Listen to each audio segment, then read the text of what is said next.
From his apartment window, a construction worker plotted which schoolchild would vanish next into a disused gravel pit. The autumn wind carried the scent of burning leaves across the industrial outskirts of Minsk as 12-year-old Dmitry Volkov walked home from school on October 14, 2004. The boy clutched his mathematics textbook against his chest, his breath forming small clouds in the crisp Belarus air. He had no way of knowing that less than a kilometre away, in a cluttered apartment overlooking the Svislach River, a 28-year-old construction worker named Andrei Klimenko was watching children through his window with the calculating patience of an apex predator. Klimenko had been watching for months. From his third-floor perch in the crumbling Soviet-era housing block, he had catalogued the routines of neighbourhood children with the methodical precision of a military strategist.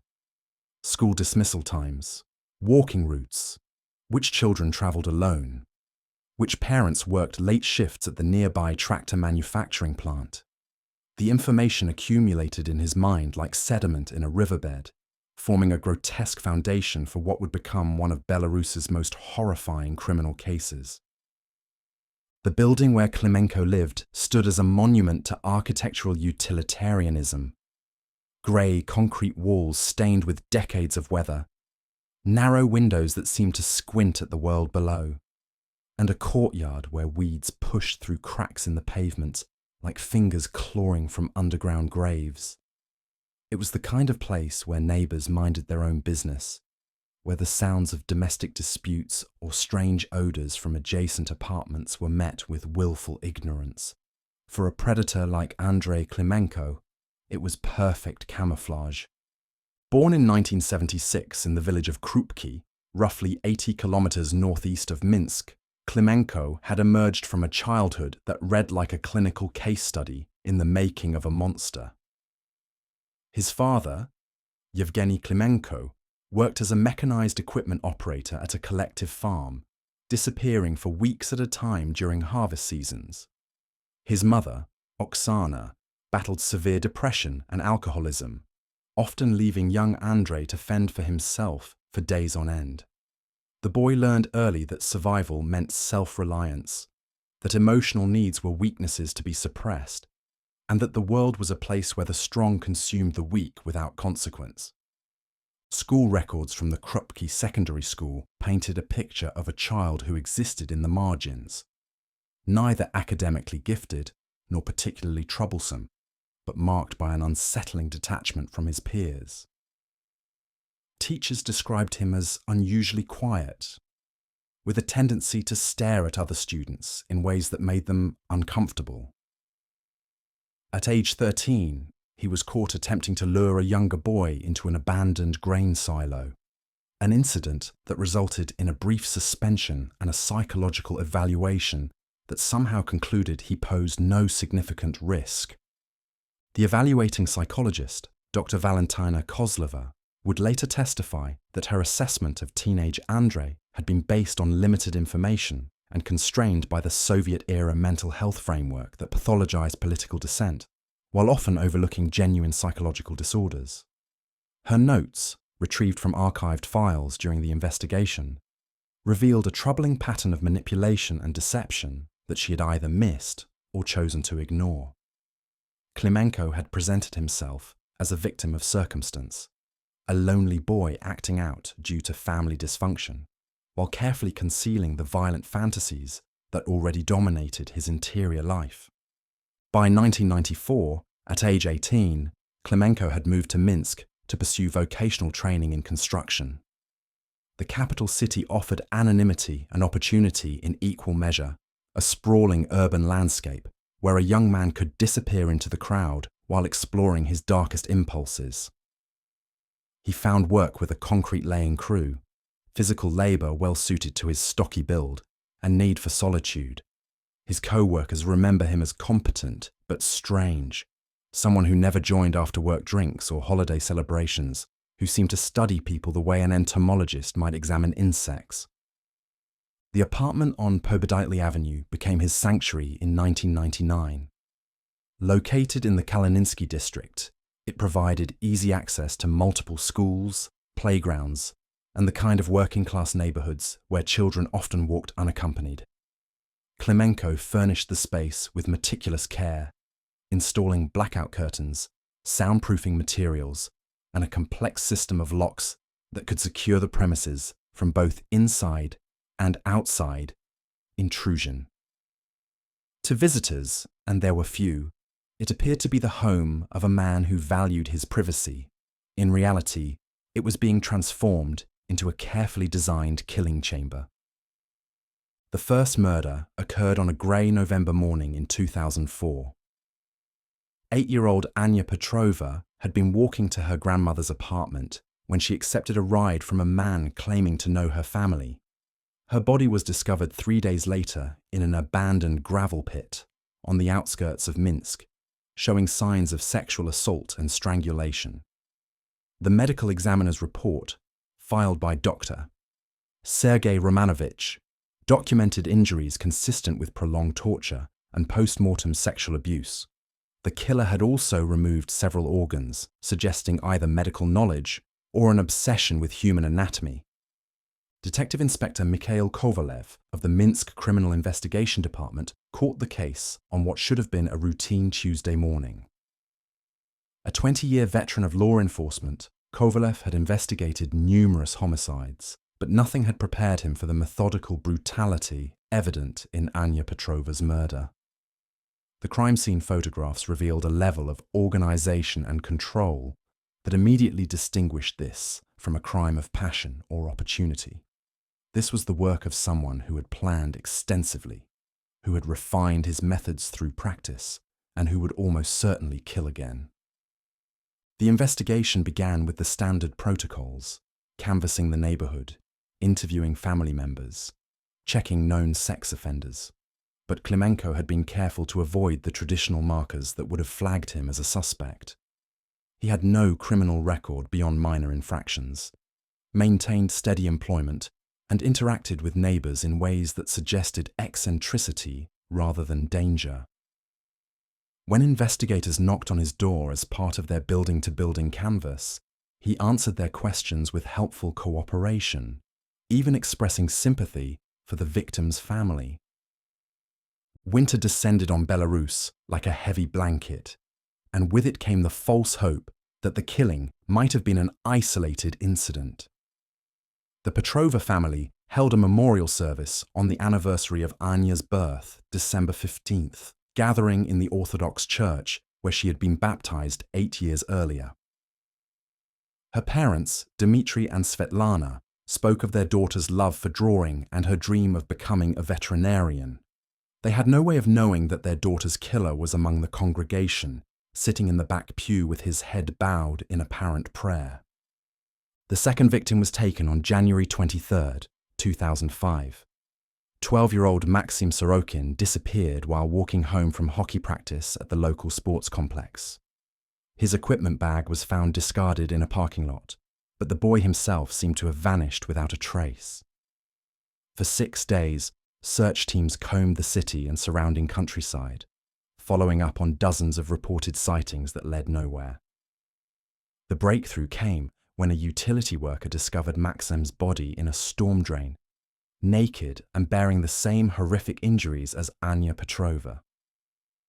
Dr. Romanovich's autopsy revealed disturbing new details. The killer had kept this victim alive for several days, inflicting progressive injuries that suggested a grotesque form of experimentation. Chemical analysis of tissue samples revealed the presence of industrial solvents, indicating that the killer had access to construction materials and was using them as part of his torture methodology. Most chilling was the evidence of necrophilic activity spanning multiple days after death, suggesting the killer was returning to his victims repeatedly. The pattern accelerated with terrifying speed. February brought 2 more disappearances: 9-year-old Katya Lebedeva and 14-year-old Pavel Mikhailov, both taken within days of each other. March saw 3 more children vanish: twins Alexei and Sergei Petrov, age 10, and 13-year-old Nastya Volkova. Each crime scene revealed the same methodical brutality, the same post-mortem sexual abuse, the same careful removal of organs and body parts. Detective Kovalev found himself at the center of an investigation that was consuming every resource of the Minsk police department. The media coverage was intense but carefully controlled by government censors who feared public panic. Families were keeping their children indoors, schools were implementing new security measures, and the city itself seemed to be holding its collective breath. The pressure from above was enormous, the Interior Ministry demanding results, the mayor's office fielding calls from terrified parents, and international attention beginning to focus on Belarus's handling of the crisis. The investigative team expanded to include specialists from the Criminal Investigation Department, behavioral analysts from the Minsk Medical Institute, and forensic experts from across the former Soviet Union. They developed a psychological profile of the killer. A local resident, likely unmarried, with a job that provided flexibility and access to children, and probably living alone in a space where he could hold victims without detection. The profile was accurate in every detail, but still led nowhere concrete. Klimenko, meanwhile, was refining his methods with each new victim.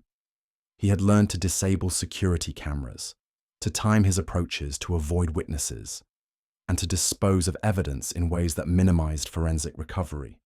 His apartment had been transformed into an efficient killing laboratory, with tools arranged with surgical precision and disposal systems that left minimal trace evidence. He documented his crimes with photographs and detailed notes, creating a horrific archive of his increasingly sophisticated techniques. The spring of 2005 brought a shift in the killer's pattern. The victims were getting older, and the time between abductions was decreasing. April saw the disappearance of 15-year-old Oleg Ryabov, a student athlete whose physical conditioning allowed him to resist longer than previous victims. May brought 13-year-old Inna Zakharova, whose family's frantic search efforts nearly led to the killer's premature discovery. The crimes were becoming more daring, more public, and more brutal. The breakthrough came from an unexpected source. On June 18, 2005, a maintenance worker at the Minsk water treatment plant discovered human remains in one of the filtration systems. The body was that of 11-year-old Yuri Stepanov, who had disappeared 2 weeks earlier.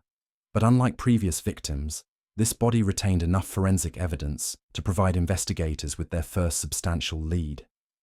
Trace fibers found on the corpse matched those from a specific type of industrial coverall used by construction workers, and chemical residue on the skin contained trace elements consistent with a particular brand of concrete sealer. Detective Kovalev and his team began the painstaking process of cross-referencing construction workers with access to the specific materials found on the victim. The list contained over 3,000 names, but systematic elimination reduced it to fewer than 200 individuals who met all the criteria. Andrei Klimenko was number 47 on that list, a detail that would later haunt the investigation team when they realized how close they had come to preventing subsequent murders. The surveillance of Klimenko began on July 2, 2005. Detective Sergeant Yulia Ivanova, a specialist in undercover operations, moved into the building across from his apartment, posing as a divorced mother, looking for affordable housing. Through powerful telephoto lenses, she began documenting Klimenko's daily routines, his interactions with neighbors, and most critically, his observation of local children. The surveillance logs, later entered as evidence in the trial, revealed a man living with military precision. Klimenko maintained detailed schedules, conducted regular reconnaissance of local schools and playgrounds, and had developed an elaborate system for tracking potential victims. He carried a notebook containing sketches of children, their addresses, and their daily routines. The investigators realized they were watching a predator who had elevated stalking to an art form. On July 15, 2005, surveillance teams observed Klimenko approach a group of children playing in a courtyard. He engaged them in conversation, offering candy and small toys, while subtly testing their responses to his presence. The children, unaware of the danger, accepted his gifts and answered his questions about their families and schedules. Detective Ivanova watched through her telephoto lens as Klimenko made notes in his notebook, documenting which children seemed most trusting, most isolated, most vulnerable. The decision to arrest Klimenko came on July 18th, when surveillance teams observed him following 10-year-old Artem Kolesnikov from school. The boy was walking alone, taking a route that would pass through an area of construction sites and abandoned buildings. Klimenko maintained a distance of approximately 50 meters, matching the child's pace, while occasionally ducking into doorways or behind parked cars. When the boy turned into an alley, Klimenko accelerated his pursuit. The arrest was swift and decisive. As Klimenko cornered the boy in the alley, tactical officers emerged from concealment and subdued him without resistance. The child was unharmed but terrified, unable to understand why a stranger had been following him. Klimenko said nothing during the arrest, maintaining the same blank expression that had characterized his interactions with investigators months earlier. The search of Klimenko's apartment revealed a chamber of horrors that exceeded even the investigators' worst expectations. The living room had been converted into a torture chamber, with restraints bolted to the walls and floor, surgical instruments arranged on makeshift tables, and a complex system of drains and plastic sheeting designed to contain bodily fluids. The bedroom contained hundreds of photographs documenting his crimes, detailed notes about his victims' responses to various forms of torture, and a collection of body parts preserved in formaldehyde. Dr. Romanovich, who had performed autopsies on all 12 victims, was called to examine the evidence recovered from the apartment. His forensic analysis confirmed that the photographs documented the torture and murder of all 12 missing children, providing prosecutors with overwhelming physical evidence of Klimenko's guilt. The medical examiner's report noted that the killer had demonstrated increasing sophistication in his techniques, suggesting a pattern of learning and refinement that indicated he would have continued killing indefinitely if not apprehended. The psychological evaluation of Klimenko was conducted by Dr. Alexei Petrov, a forensic psychiatrist from the Minsk Medical Institute. Over the course of 16 sessions, Dr. Petrov attempted to understand the mental processes that had driven Klimenko to commit such horrific crimes. The sessions, conducted in a secure facility under constant supervision, revealed a man who viewed his victims as objects rather than human beings, who derived satisfaction from the exercise of absolute control, and who showed no capacity for empathy or remorse. Klimenko's confession, given on August 3, 2005, was delivered with the same emotional detachment that had characterized his crimes. He provided detailed accounts of each murder, describing his methods with clinical precision, while showing no awareness of the moral implications of his actions. He spoke of his victims as if they were laboratory specimens, objects of study rather than children with families and futures. The confession lasted 14 hours and filled 127 pages of transcript, providing investigators with a comprehensive understanding of his methods and motivations. The trial of Andrei Klimenko began on November 14, 2005, in the Minsk Regional Court. The proceedings were closed to the public due to the graphic nature of the evidence, but court records reveal the overwhelming scope of the prosecution's case. Physical evidence included the photographs and notes from Klimenko's apartment, forensic analysis of the victim's remains, and testimony from dozens of witnesses who had observed the defendant's suspicious behavior. The families of the victims attended every day of the trial, sitting in the front rows of the courtroom gallery with photographs of their murdered children. Their presence provided a constant reminder of the human cost of Klimenko's crimes, transforming abstract legal proceedings into a deeply personal reckoning with evil. Several parents testified about their children's personalities, dreams, and the devastating impact of their loss on surviving family members. The defense team, led by court-appointed attorney Viktor Malakov, attempted to argue that Klimenko suffered from severe mental illness that diminished his capacity for criminal responsibility. They presented evidence of his traumatic childhood, his social isolation, and his apparent inability to form normal human relationships. However, the prosecution's psychiatric experts testified that while Klimenko clearly suffered from antisocial personality disorder, he retained the capacity to distinguish right from wrong and to control his behavior. The verdict was announced on February 28, 2006. Klimenko was found guilty on 12 counts of aggravated murder, 12 counts of sexual assault of a minor, and numerous additional charges related to the abuse of corpses and the possession of child pornography. The judge, Valery Shumilov, sentenced him to death by shooting, the maximum penalty available under Belarusian law. The sentence was carried out on March 15, 2008, at the Minsk detention center, making Klimenko one of the last individuals executed in Europe. The Klimenko case exposed significant weaknesses in Belarus's child protection systems and law enforcement capabilities.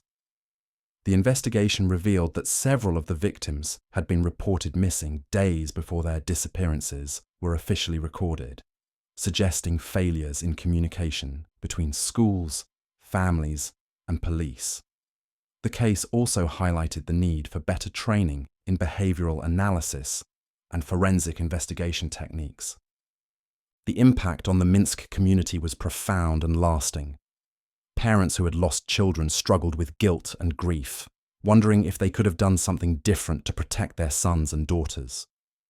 The surviving children who had encountered Klimenko but escaped harm required extensive psychological counseling to deal with the trauma of learning how close they had come to becoming victims. The broader community grappled with the knowledge that such evil had existed in their midst, undetected and unopposed for nearly a year. In the years following Klimenko's execution, Belarus implemented significant reforms to its child protection and criminal investigation systems. New protocols were established for reporting missing children. Enhanced training was provided for investigators handling crimes against minors, and specialized units were created to focus on cases involving sexual predators. The memory of the 12 victims, Anya Petrova, Maxim Sorokin, Katya Lebedeva, Pavel Mikhailov, Alexei and Sergei Petrov, Nastya Volkova, Oleg Ryabov, Inna Zakharova, Yuri Stepanov, and the 2 additional children whose identities were sealed by court order, became a catalyst for systemic change designed to prevent similar tragedies. The abandoned gravel pit where Anya Petrova's body was discovered has been converted into a memorial garden, with 12 trees planted in memory of Klimenko's victims. Each tree bears a small plaque with a child's name and the dates of their brief lives, serving as a reminder of innocence lost and the ongoing responsibility to protect the vulnerable. The site has become a place of pilgrimage for families affected by violent crime, a quiet space where grief can be acknowledged and hope can be renewed. The case of Andrei Klimenko stands as one of the most disturbing examples of serial murder in Eastern European criminal history, a reminder that the capacity for evil exists within ordinary human beings, hidden behind facades of normalcy until circumstances allow it to emerge. The 12 children who died at his hands were not random victims, but carefully selected targets, chosen for their vulnerability and destroyed with methodical precision by a predator who viewed their suffering as entertainment. Their deaths serve as a permanent warning about the importance of vigilance, the need for effective law enforcement, and the responsibility of communities to protect their most vulnerable members from those who would harm them. The Monster of Callao. The fluorescent lights of the Instituto de Medicina Legal flickered against the humid Lima night as Dr. Elena Vasquez pulled back the white sheet covering what remained of 8-year-old Carlos Mendoza. It was March 15, 1991, and the veteran forensic pathologist had seen enough death in Peru's capital to steel herself against most horrors. But the small body on the metal table before her told a story so brutal, so methodically cruel, that even her practiced hands trembled as she reached for her instruments. 3 days earlier, Carlos had been playing soccer with friends in the dusty streets of Callao, Peru's principal seaport and Lima's most notorious district. By sunset, his mother Carmen was frantically searching the maze of shanties and industrial warehouses that comprised their neighborhood, calling his name until her voice cracked. By dawn, local fishermen had discovered his mutilated remains floating near Pier 7, wrapped in a blue plastic tarp that would later yield crucial evidence. What Dr. Vasquez couldn't have known as she began her examination that night was that Carlos Mendoza would become the 8th confirmed victim of a killer who had been stalking the children of Callao for nearly a decade. A predator so cunning, so embedded in the fabric of the community, that he had managed to operate virtually undetected, while the city's most vulnerable residents, street children, orphans, and kids from the sprawling pueblos jóvenes, simply vanished into the Pacific mist. The man responsible for Carlos's death, and the deaths of at least 29 other children, lived less than 2 miles from where the boy's body was found. Andrés García Chaparro was 38 years old in 1991, a soft-spoken maintenance worker at the port of Callao, who had earned the trust of neighborhood families through small acts of kindness, fixing broken bicycles, sharing candy with children, helping elderly residents carry groceries up the steep hills of their settlements. To understand how García Chaparro was able to kill for a decade without serious investigation, one must first understand Peru in the 1980s and early 1990s. The country was simultaneously fighting 2 wars, against the Maoist guerrilla movement Sendero Luminoso, Shining Path, and against the economic collapse that had driven inflation to over 7,000% by 1990. In this chaos, the disappearance of poor children, many of them indigenous, many of them already living on the streets, barely registered with authorities focused on preventing the complete breakdown of civil society. García Chaparro understood this indifference intimately. Born in the Andean town of Huancayo in 1945, he had experienced Peru's institutional neglect firsthand. His father, a subsistence farmer, had abandoned the family when Andrés was 7. His mother, overwhelmed by poverty and the responsibility of raising 4 children alone, had sent him to live with relatives in Lima when he was 12. The transition from the mountains to the sprawling capital had been traumatic. Andrés spoke mainly Quechua and struggled with Spanish, making him a target for both teachers and classmates who viewed indigenous children as inherently inferior. By 1965, 20-year-old Andrés had found work at the port of Callao, where his mechanical aptitude and willingness to work long hours for minimal pay made him valuable to supervisors who asked few questions about his background. He rented a small concrete room in Pueblo Joven San Juan de Dios, a settlement built on disputed land where residents had constructed homes from whatever materials they could scavenge: corrugated metal, cardboard, pieces of wood salvaged from shipping containers.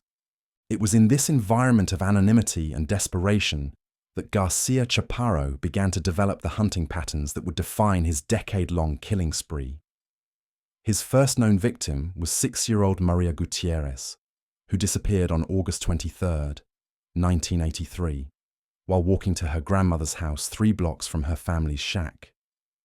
Maria's mother, Rosa, reported her missing to the Callao police station, where Officer Miguel Herrera recorded the complaint in a ledger already filled with similar reports. At that time, we were getting maybe 15 missing children reports per month in Callao alone, Herrera would later testify during García Chaparro's trial. Most of them turned up within a few days. They'd gone to stay with relatives, or they'd run away because of problems at home. We didn't have the resources to launch full investigations for every case, especially when the families were, well, when they were people without connections.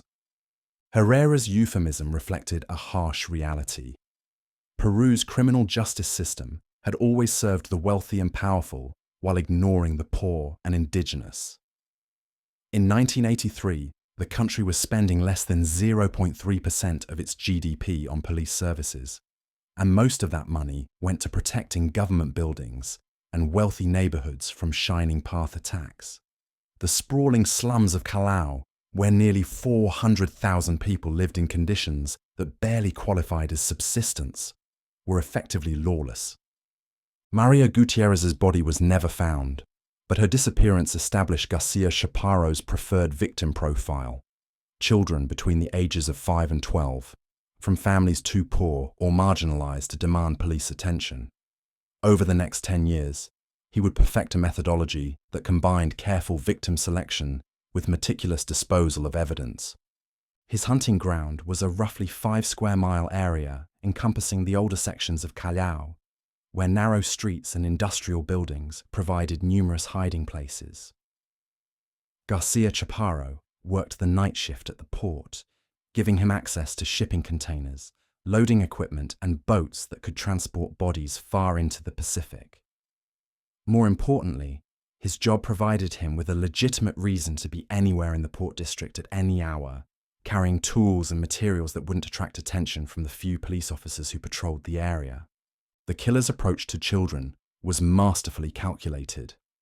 Rather than using force or obvious deception, he embedded himself in the social fabric of the community, becoming a familiar presence who parents trusted and children approached willingly. He would repair bicycles for free, offer candy to kids playing in the street, and help families move their possessions when they were forced to relocate. A common occurrence in settlements built on disputed land.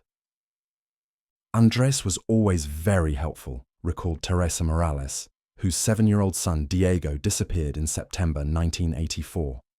When my husband left, Andrés helped me fix our roof before the rainy season. He would bring small toys for Diego and my other children, never anything expensive, little plastic cars, maybe some gum. But Diego loved him. That's why when Andrés offered to take him to see the big ships at the port, I said yes. I thought Diego would enjoy it. Diego Morales' body was discovered 2 weeks later by port workers unloading a container ship from Ecuador. The autopsy conducted by Dr. Vasquez's predecessor revealed evidence of prolonged sexual assault and torture. The boy had been kept alive for several days before being strangled with a piece of rope. His body showed signs of being stored in a refrigerated environment, suggesting his killer had access to industrial cooling equipment. Despite the horrific nature of Diego's murder, the investigation lasted less than 3 weeks. Police questioned several port workers, including Garcia Chaparro, but found no evidence linking any of them to the crime. The case file, which would later be examined by detectives investigating the serial murders, contained fewer than 20 pages of reports and witness statements. The institutional racism was so pervasive that these children were essentially invisible, explained Dr. Carmen Iriarte, a criminologist at the Universidad Nacional Mayor de San Marcos, who studied the Garcia Chaparro case. Police officers, prosecutors, even forensic pathologists approached these cases with the assumption that the victims were somehow less important than children from middle-class families. This wasn't necessarily conscious malice. It was systemic devaluation of indigenous and poor lives that had been embedded in Peruvian society for centuries. By 1986, Garcia Chaparro had killed at least 8 children, though the exact number from his early years remains unknown because many disappearances were never reported or investigated. What is certain is that his confidence was growing along with his sophistication. He had learned to vary his methods of abduction, sometimes approaching children on the street, other times entering homes through unlocked doors or windows. He had identified multiple locations for holding victims, including an abandoned warehouse near the port and a small concrete room he rented under a false name in the Ventanilla district. Most significantly, he had developed a network of contacts within Calau's underworld that provided him with information about police movements and investigations. Peru in the 1980s was rife with corruption, particularly in institutions responsible for public safety. Police officers earned salaries so low that many supplemented their income through relationships with smugglers, drug traffickers, and other criminals who operated around the port. Garcia Chaparro was not part of these criminal networks, but his legitimate job and helpful demeanor made him valuable as an informant for officers who needed intelligence about port activities. He would tip them off about drug shipments or stolen cargo in exchange for advance warning about raids or investigations. This relationship gave him crucial insights into police priorities and procedures that helped him avoid detection. The killer's most brazen act occurred on November 12, 1987, when he abducted 10-year-old Ana Flores from her school in broad daylight. Ana was walking home for lunch when Garcia Chaparro approached her in a stolen taxi, claiming her mother had sent him to pick her up because of a family emergency. The school's security guard, Jorge Pinto, later testified that he had seen Ana get into the yellow taxi but hadn't thought to record the license plate number. Ana's disappearance marked a turning point in the case because her father, Roberto Flores, was a union leader at the port who had political connections. Unlike previous victims' families, the Flores family had the resources and influence to demand a real investigation. They hired a private detective, organized search parties, and pressured police commanders to assign experienced officers to the case. The investigation that followed was the most thorough police effort, yet directed at the disappearances of children in Calau. Detectives interviewed dozens of port workers, examined security footage from businesses near Ana's school, and coordinated with Lima police to track down the stolen taxi. For 3 months, it appeared that Peru's criminal justice system might finally confront the predator who had been killing children with impunity. But Garcia Chaparro's network of informants within the police force allowed him to stay one step ahead of the investigation. He learned that detectives were focusing on port employees and temporarily moved his operations to Ventanilla, where he abducted and killed 3 more children over the next 6 months. He also disposed of Ana Flores's body using a method that ensured it would never be found, dissolving it in acid obtained from ship maintenance supplies and dumping the remains far offshore. By mid-1988, the investigation into Ana's disappearance had stalled. Without a body or physical evidence, prosecutors could not build a case against any suspect. The private detective hired by the Flores family concluded that Ana had likely been kidnapped for human trafficking and transported to another country. Roberto Flores, devastated by the loss of his daughter and frustrated by police incompetence, relocated his family to Argentina. With the most serious threat to his freedom eliminated, Garcia Chaparro resumed his regular pattern of abductions. But the heightened police attention had taught him valuable lessons about operational security. He began to vary his victim selection more carefully, ensuring that he never took more than 1 child from the same neighborhood within a 6-month period. He developed new methods of disposal that left no trace, including burning bodies in industrial furnaces at the port and grinding bones to powder that he scattered in the Pacific. Most importantly, he refined his manipulation techniques to ensure that even when children were reported missing, witnesses would be unable to provide useful descriptions. He used disguises, different clothes, hats, fake mustaches, when approaching potential victims. He altered his voice and mannerisms to create false impressions of age and social class. He studied the routines of families and schools to identify moments when children would be alone and vulnerable. The psychological profile that would later be developed by forensic psychiatrists described Garcia Chaparro as a highly intelligent psychopath who derived pleasure not just from the sexual abuse and murder of children, but from the intellectual challenge of outwitting law enforcement. unlike disorganized killers who act impulsively, he was methodical and patient, sometimes spending weeks observing potential victims before making his move. He was a student of human behavior who understood how to exploit the social vulnerabilities of his environment, explained Dr. Ricardo Valdez, the psychiatrist who evaluated Garcia Chaparro after his arrest. He recognized that poor, indigenous families had little voice in Peruvian society, and he used that knowledge to select victims who would generate minimal investigation. He also understood police procedures well enough to avoid detection even when his crimes were investigated.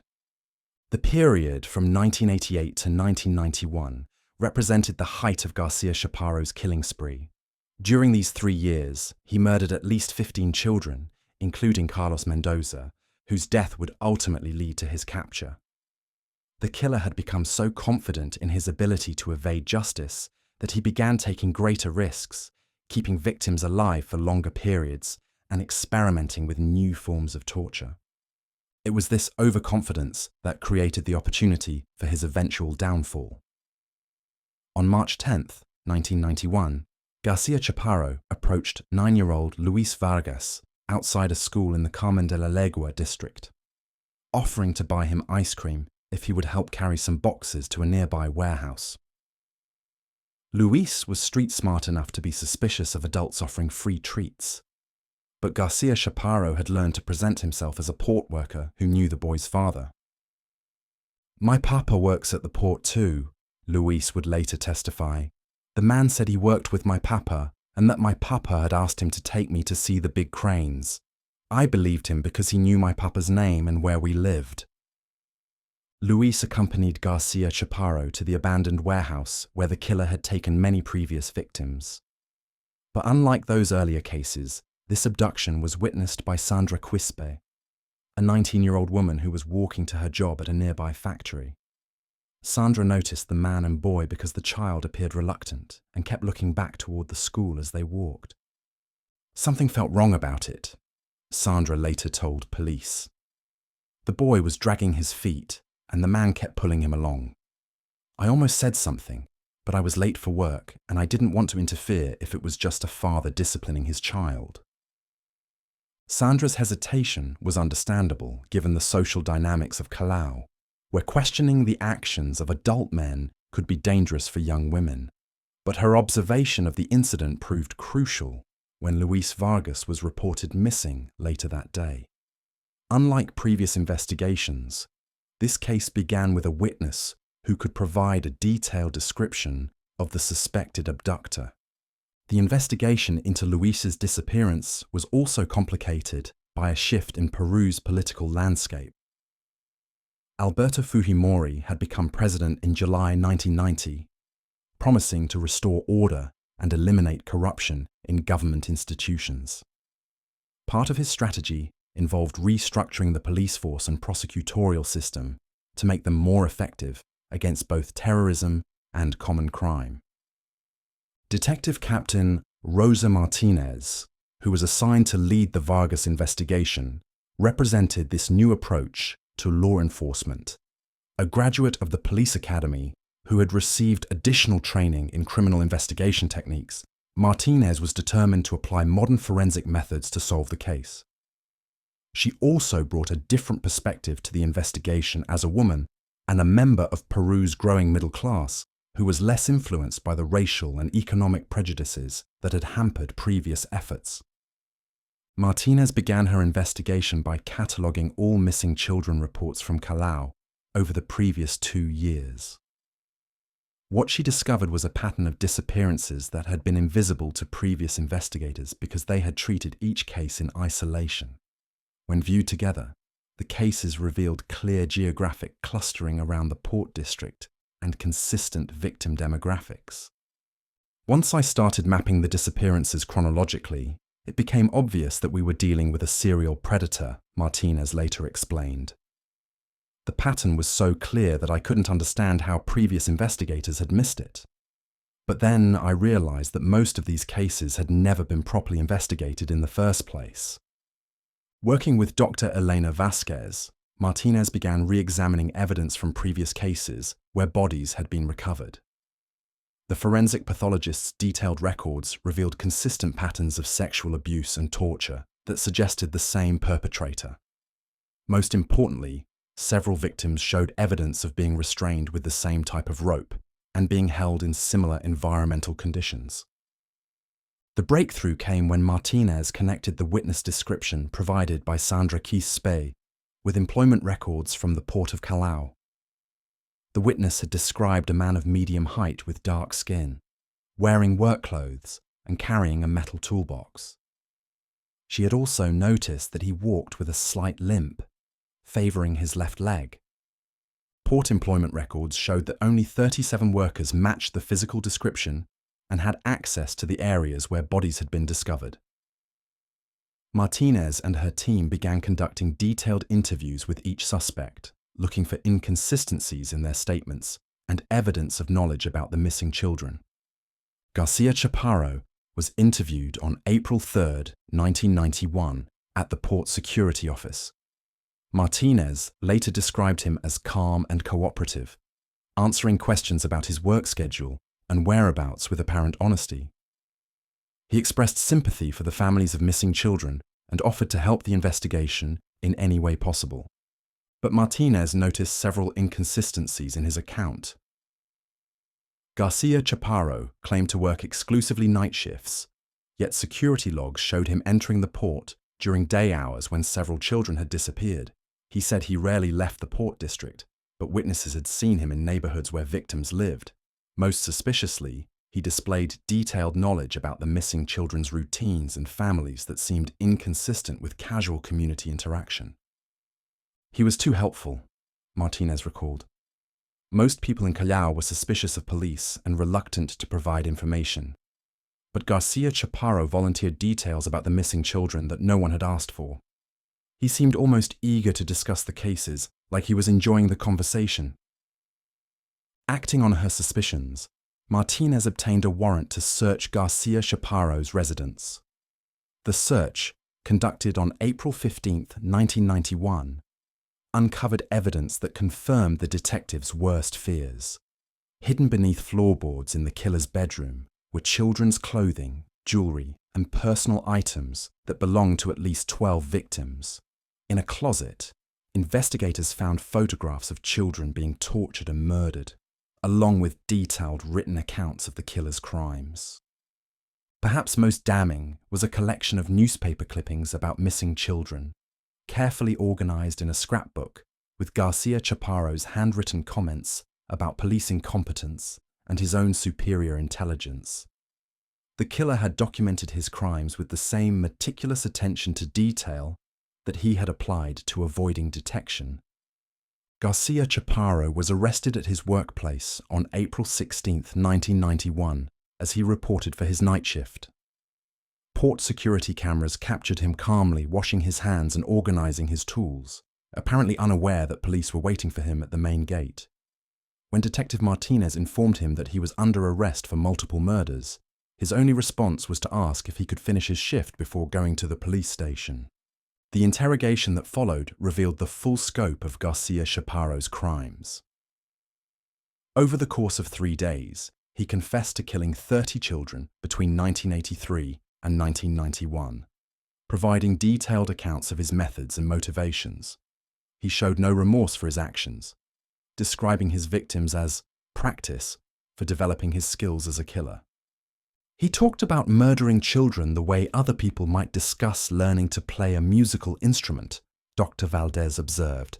He was proud of his technical improvements over time and frustrated that no one had recognized his achievements. The confession was less about guilt than about finally having an audience that appreciated his expertise. The trial of Andrés Garcia Chaparro began on September 23, 1991, amid unprecedented media attention. For the first time in Peru's history, a serial killer case was receiving national coverage, forcing the country to confront both the reality of predatory violence against children and the institutional failures that had allowed it to continue unchecked. Prosecutor Elena Navarro built her case around the physical evidence recovered from Garcia Chaparro's home, the forensic evidence linking him to multiple victims, and his own detailed confessions. The defense, led by court-appointed attorney Miguel Santos, argued that the confessions had been coerced and that the physical evidence had been planted by police eager to close embarrassing cases. The prosecution's case was strengthened by testimony from Luis Vargas, the boy whose attempted abduction had ultimately led to Garcia Chaparro's capture. Luis had escaped from the killer's warehouse after being held for 6 hours, managing to flee when Garcia Chaparro left to obtain supplies. His testimony provided crucial details about the killer's methods and personality that corroborated the physical evidence. "He talked to me like I was his friend," Luis testified. "He said he was going to show me magic tricks and take me on a boat to see dolphins. But his eyes looked wrong, like he was thinking about something else. When he started taking off my clothes, I knew I had to run." The trial lasted 4 months, during which prosecutors presented evidence linking Garcia Chaparro to 30 murders. The jury, composed of 12 citizens from Lima and Callao, deliberated for less than 6 hours before returning guilty verdicts on all counts. Garcia Chaparro was sentenced to life imprisonment without the possibility of parole, the maximum penalty available under Peruvian law at the time. The impact of the Garcia Chaparro case extended far beyond the courtroom. The extensive media coverage forced Peru to acknowledge the systematic neglect of indigenous and poor children, leading to reforms in police procedures for investigating missing persons cases. New protocols required that all disappearances of children be investigated immediately, regardless of the family's economic status or social connections. The case also highlighted the vulnerability of children in Peru's urban slums, where rapid population growth and economic instability had created communities with little institutional support. In the aftermath of Garcia Chaparro's conviction, the government established new programs to provide education, healthcare, and protection services to street children and families living in extreme poverty. For the families of Garcia Chaparro's victims, the conviction provided some measure of justice, but little comfort. Most of the bodies were never recovered, denying families the opportunity to properly bury their children. The killer's detailed confessions about his crimes only deepened their trauma, forcing them to confront the full horror of what their children had endured. Carmen Mendoza, whose son Carlos was among the victims, attended every day of the trial. "I needed to look at him," she explained. "I needed to see the face of the man who took my boy. I thought it would help me understand, but it didn't. He looked so ordinary, so normal. That's what frightened me the most." Garcia Chaparro remains imprisoned at the maximum security facility in Callao, where he has spent the past 32 years in solitary confinement. Prison officials describe him as a model inmate who spends his time reading and writing detailed accounts of his crimes. He has never expressed remorse for his actions or acknowledged the suffering he caused to victims and their families. In 2010, Garcia Chaparro petitioned for a reduction in his sentence, arguing that his cooperation with authorities and exemplary prison behavior warranted consideration for parole. The petition was denied unanimously by a panel of judges who cited the heinous nature of his crimes and the continuing trauma experienced by victims' families. Detective Captain Rosa Martinez, who was promoted to commander following her successful investigation of the case, continued to work on cold cases involving missing children until her retirement in 2015. She estimates that Garcia Chaparro may have killed as many as 50 children during his decade-long spree. But without additional evidence, those cases remain unsolved. He was a predator who understood how to exploit the weaknesses in our society, Martinez reflected. But he was also a product of those weaknesses, a system that devalued certain lives and ignored certain communities. Until we address those underlying problems, there will always be other monsters waiting to take advantage. The legacy of Andrés García Chaparro serves as a stark reminder of the consequences of institutional indifference and social inequality. His ability to kill 30 children over 10 years was not merely the result of individual evil, but of systemic failures that rendered his victims invisible to the very institutions responsible for protecting them. In Peru's ongoing struggle to build a more just and equitable society, the name Garcia Chaparro has become synonymous with the urgent need to value and protect all children, regardless of their social status or economic circumstances. Today, a small memorial garden in Callao honors the memory of Garcia Chaparro's victims, their names engraved on a simple stone monument surrounded by flowers that families tend year-round. It serves as both a tribute to the children who were lost and a reminder of the vigilance required to prevent such tragedies from happening again. In a country still grappling with violence and inequality, it represents a promise that no child will again be forgotten or ignored simply because they were born into poverty. The monster of Callao is aging in his cell, but the lessons of his crimes remain as relevant today as they were 30 years ago. Justice may have been served, but the work of building a society that truly protects its most vulnerable members continues. The Butcher Baker, Robert Hansen's aerial hunting ground. The small piper Super Cub banked sharply over the endless expanse of Alaskan wilderness, its engine cutting through the pristine silence that had blanketed the Nick River Valley for millennia. Below, an ocean of birch and spruce stretched toward distant mountains, their peaks crowned with snow that never fully melted.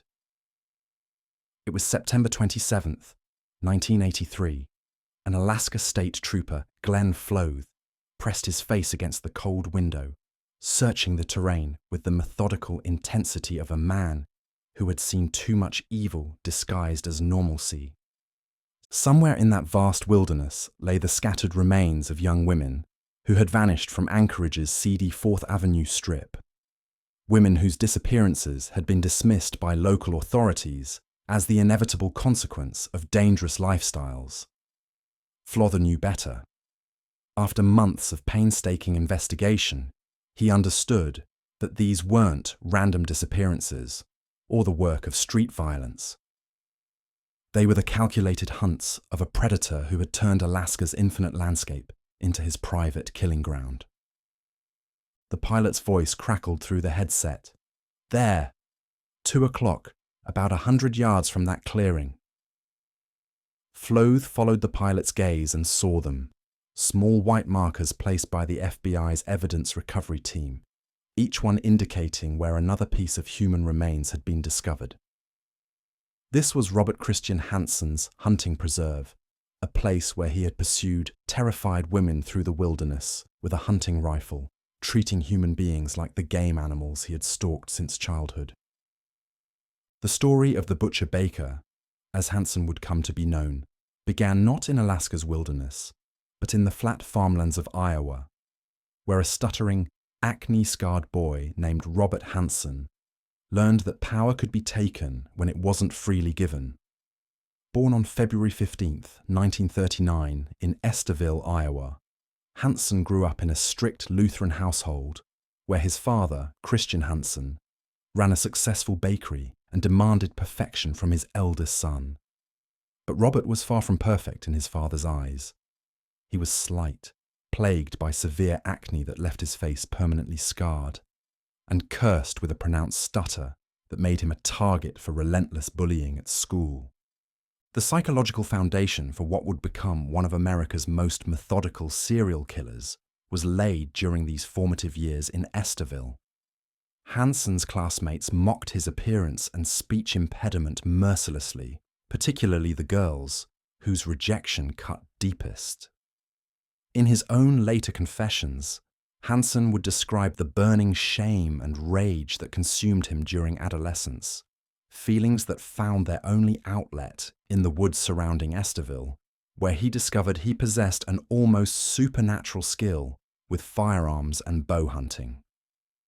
By age 14, Robert Hansen had become one of Iowa's most accomplished young marksmen, able to place an arrow or bullet with deadly precision at distances that astounded even experienced hunters. In the wilderness, the awkward, stuttering boy transformed into something else entirely, a patient, calculating predator who could track his prey for hours, study their patterns, and strike with lethal efficiency. The animals he killed couldn't mock his appearance or reject his advances. In death, they belonged to him completely. The psychological profile that would later emerge from extensive FBI interviews revealed a textbook case of what criminal psychiatrists term compensatory narcissism, a condition where profound childhood humiliation creates an adult who seeks to dominate and control others to heal the wounds inflicted by early rejection. Dr. Ray Hazelwood, the FBI's legendary behavioral analyst who would eventually help crack the Hansen case, noted that the killer's hunting skills weren't merely a hobby, but a psychological necessity, a way of proving his worth in the only arena where he could guarantee success. Hansen's transition from hunting animals to hunting humans wasn't immediate or obvious. After high school, he enlisted in the Army Reserve in 1957, where his marksmanship skills earned him respect and recognition for the first time in his life. Following his military service, he returned to Iowa and married a local woman named Darla Henriksen in 1960. For a brief period, it seemed Hansen might follow a conventional path. He worked in his father's bakery, started a family, and appeared to be settling into the respectable middle-class life that had been prescribed for him. But beneath the surface, Robert Hansen was accumulating grievances and nursing fantasies that would eventually explode into violence.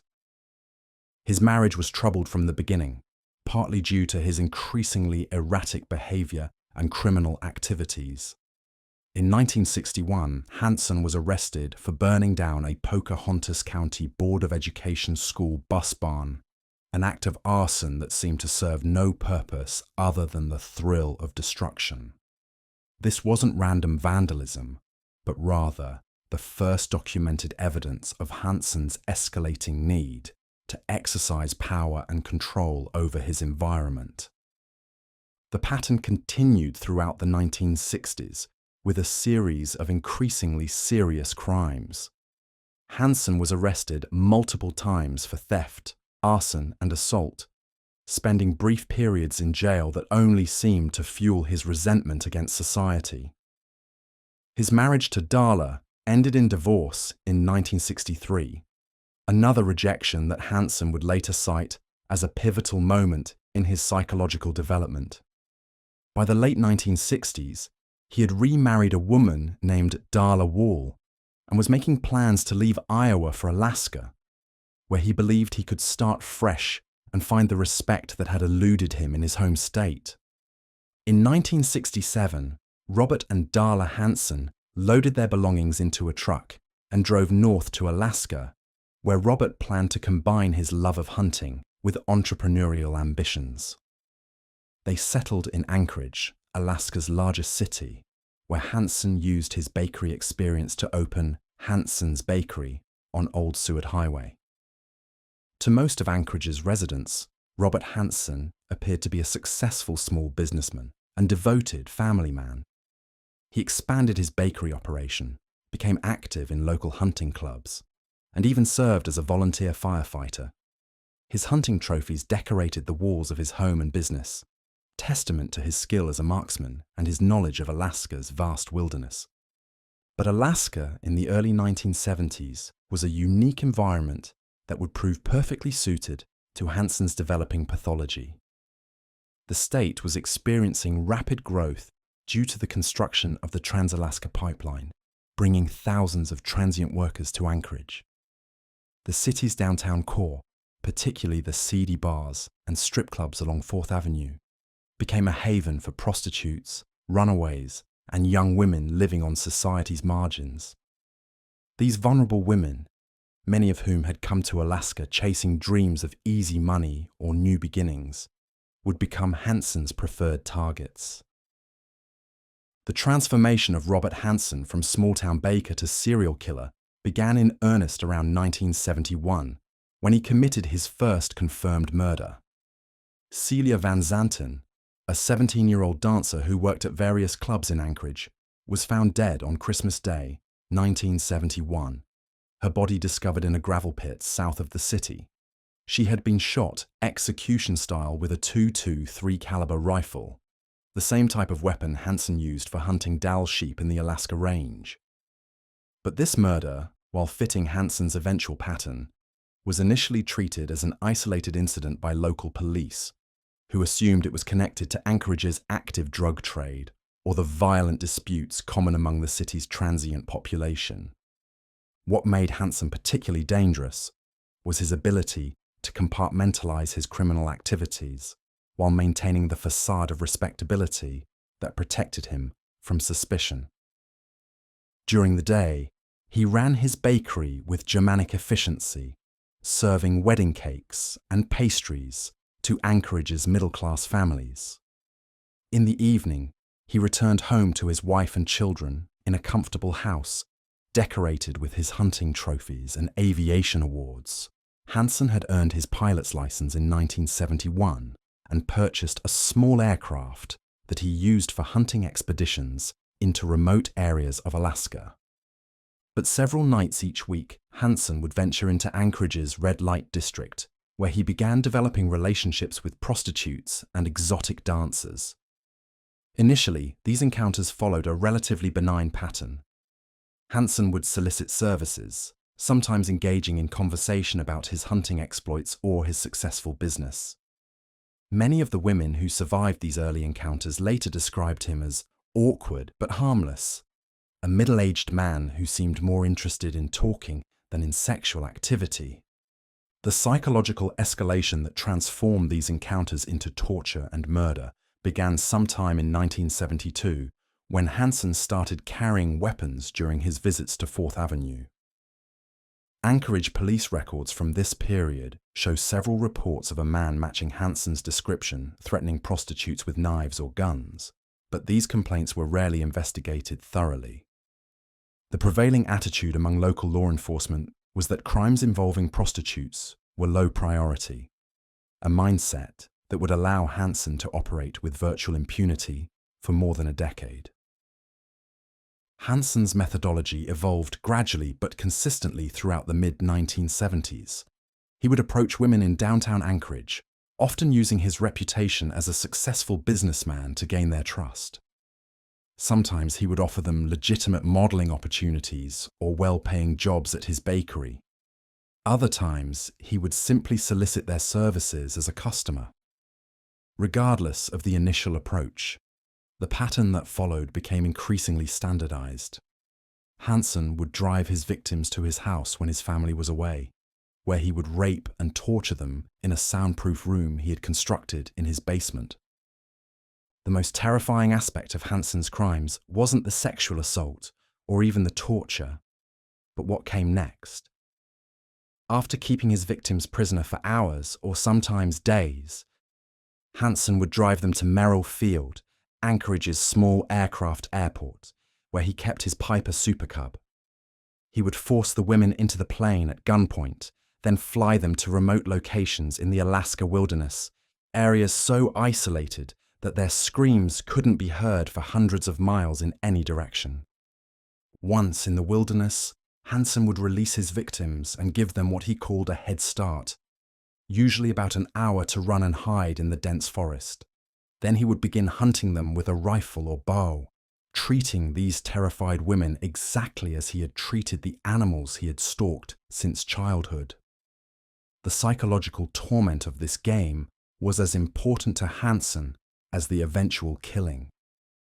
He wanted his victims to experience the same terror and helplessness that he had felt as a bullied teenager, but now he held all the power. The forensic evidence that would eventually convict Hansen was being created and preserved throughout this period, though investigators wouldn't recognize its significance for years. Hansen was meticulous about keeping records of his flights, as required by Federal Aviation Administration regulations. His flight logs, maintained in neat handwriting, documented hundreds of trips into remote areas of Alaska between 1973 and 1983. Each entry included date, departure time, destination coordinates, and return time, creating an inadvertent record of when and where he had disposed of his victims' bodies. Additionally, Hansen's pride in his marksmanship led him to keep detailed records of his ammunition purchases and to save spent shell casings as trophies. In his house, investigators would eventually discover a meticulous filing system that included receipts for ammunition, maps of Alaska wilderness areas with handwritten notations, and even photographs of some murder sites. This evidence, combined with his flight logs, would provide prosecutors with an unprecedented level of documentation for a serial killer case. The first break in what would become known as the Anchorage serial murders came not through brilliant detective work, but through the courage of a 17-year-old prostitute named Cindy Paulson. On June 13, 1983, Paulson managed to escape from Hansen's house while he was distracted, running half-dressed through an Anchorage neighborhood until she reached a major highway where a passing motorist stopped to help her. When Anchorage police arrived to interview Paulson, they found a traumatized teenager with a story that seemed almost too incredible to believe.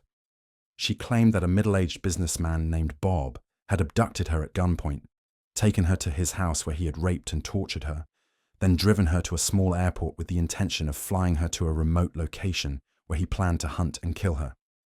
She had escaped, she said, only because Hansen had briefly left her alone while loading supplies into his aircraft. Most investigators might have dismissed Paulson's account as the desperate lie of a young prostitute trying to avoid drug charges. Paulson had been arrested numerous times and had a reputation for unreliability, but Alaska State Trooper Glenn Floth, a methodical investigator with experience in complex homicide cases, recognized details in Paulson's story that corroborated evidence from several unsolved murders. When Paulson described Hansen's house, his airplane, and specific hunting trophies she had seen, Floth realized that she might be the key to solving a series of murders that had baffled investigators for more than a decade. The challenge facing Flother and his team was that Robert Hansen appeared to be exactly what he claimed to be: a successful businessman, devoted family man, and respected member of the community. Hansen's bakery was popular throughout Anchorage. He had no serious criminal record in Alaska, and he was known as an expert hunter and pilot who regularly guided hunting expeditions for wealthy clients. When Floth approached Hansen for a voluntary interview, the baker appeared cooperative and concerned, expressing shock that anyone would accuse him of such horrible crimes. But Flother's investigation was just beginning. Working with FBI behavioral analyst Roy Hazelwood, who had been brought in to develop a psychological profile of the killer, Flother began mapping the locations where bodies had been discovered against Hansen's documented flight patterns. The correlation was striking. Virtually every murder site was located within easy flying distance of Anchorage, in areas that Hansen's flight logs showed he had visited repeatedly. The forensic breakthrough that would ultimately convict Hansen came through ballistics analysis. Over the years, investigators had recovered bullets and shell casings from multiple crime scenes, but had been unable to link them to a specific weapon. When Flother obtained search warrants for Hansen's house and bakery in October 1983, investigators discovered an extensive collection of firearms, including several rifles that matched the caliber of bullets recovered from murder victims. The most damning evidence was a .223 caliber Ruger Mini 14 rifle that Hansen used for hunting. When Alaska State Crime Laboratory technicians test-fired this weapon and compared the bullets to those recovered from crime scenes, they found perfect ballistic matches linking Hansen's rifle to the murders of at least 4 women. Additional matches were found with spent shell casings that Hansen had kept as trophies, creating an unbreakable chain of physical evidence. Faced with overwhelming forensic evidence, Hansen initially attempted to maintain his innocence, claiming that his rifles had been stolen and used by someone else to frame him. But as investigators continued to uncover evidence, including detailed maps with burial sites marked in Hansen's handwriting and photographs of murder scenes found in his house, his story began to collapse. The psychological pressure of the investigation, combined with skilled interrogation techniques employed by Trooper Flo, eventually broke through Hansen's carefully constructed facade. On February 22, 1984, after months of maintaining his innocence, Robert Hansen confessed to murdering 17 women and committing numerous rapes and abductions. His confession was methodical and detailed, reflecting the same obsessive attention to detail that had characterized his hunting and business activities. Hansen's confession revealed the full scope of his crimes and provided investigators with information that led to the recovery of additional victims' remains. He described his hunting techniques with clinical precision, explaining how he had selected victims based on their vulnerability and isolation from mainstream society. He detailed his methods of abduction, the torture chamber he had constructed in his basement, and the elaborate rituals he had developed around transporting victims to remote killing sites. The geographic scope of Hansen's crimes was staggering. His confession and flight logs revealed that he had used virtually the entire state of Alaska as his hunting ground, disposing of bodies across thousands of square miles of wilderness. Some victims were buried in shallow graves. Others were left in remote cabins that Hansen had discovered during hunting expeditions, and several were never recovered despite extensive search efforts coordinated by state and federal authorities. The legal proceedings that followed Hansen's confession were complicated by the sheer scope of his crimes and the jurisdictional issues involved when dealing with murders committed across such a vast geographic area. Hansen was ultimately charged with 4 counts of first-degree murder for cases where the physical evidence was strongest, though investigators believed the actual number of victims was significantly higher. On February 18, 1984, Robert Hansen pleaded guilty to 4 counts of murder and was sentenced to life imprisonment plus 461 years without the possibility of parole. The plea agreement was reached to avoid the death penalty and to ensure that Hansen would provide complete cooperation in locating additional victims' remains and closing unsolved cases throughout Alaska. The Hansen case fundamentally changed how law enforcement agencies across the United States approach serial killer investigations, particularly in cases involving marginalized victims. The systematic dismissal of reports from prostitutes and runaways had allowed Hansen to operate undetected for more than a decade, killing at least 17 women and possibly many more. The case demonstrated the importance of taking all violent crime reports seriously, regardless of the victim's lifestyle or social status. From a forensic perspective, the Hansen investigation showcased the power of combining traditional detective work with emerging technologies and behavioral analysis techniques. The ballistics evidence, flight log analysis, and psychological profiling that solved the case became standard tools in serial killer investigations throughout the 1980s and beyond. The case also highlighted the unique challenges faced by law enforcement in Alaska, where the vast wilderness provides countless opportunities for criminals to dispose of evidence and victims' bodies. Hansen's use of his pilot's license and intimate knowledge of Alaska's remote areas allowed him to commit crimes with an efficiency that would have been impossible in more densely populated regions. Robert Hansen died in custody on August 21, 2014, at the Anchorage Correctional Complex, having served 30 years of his life sentence. He never expressed genuine remorse for his crimes, maintaining throughout his imprisonment that his victims had somehow deserved their fate because of their involvement in prostitution or their immoral lifestyles. The victims of Robert Hansen were more than the sum of their circumstances. They were daughters, sisters, mothers, and friends whose lives were cut short by a predator who viewed them as disposable objects for his twisted gratification.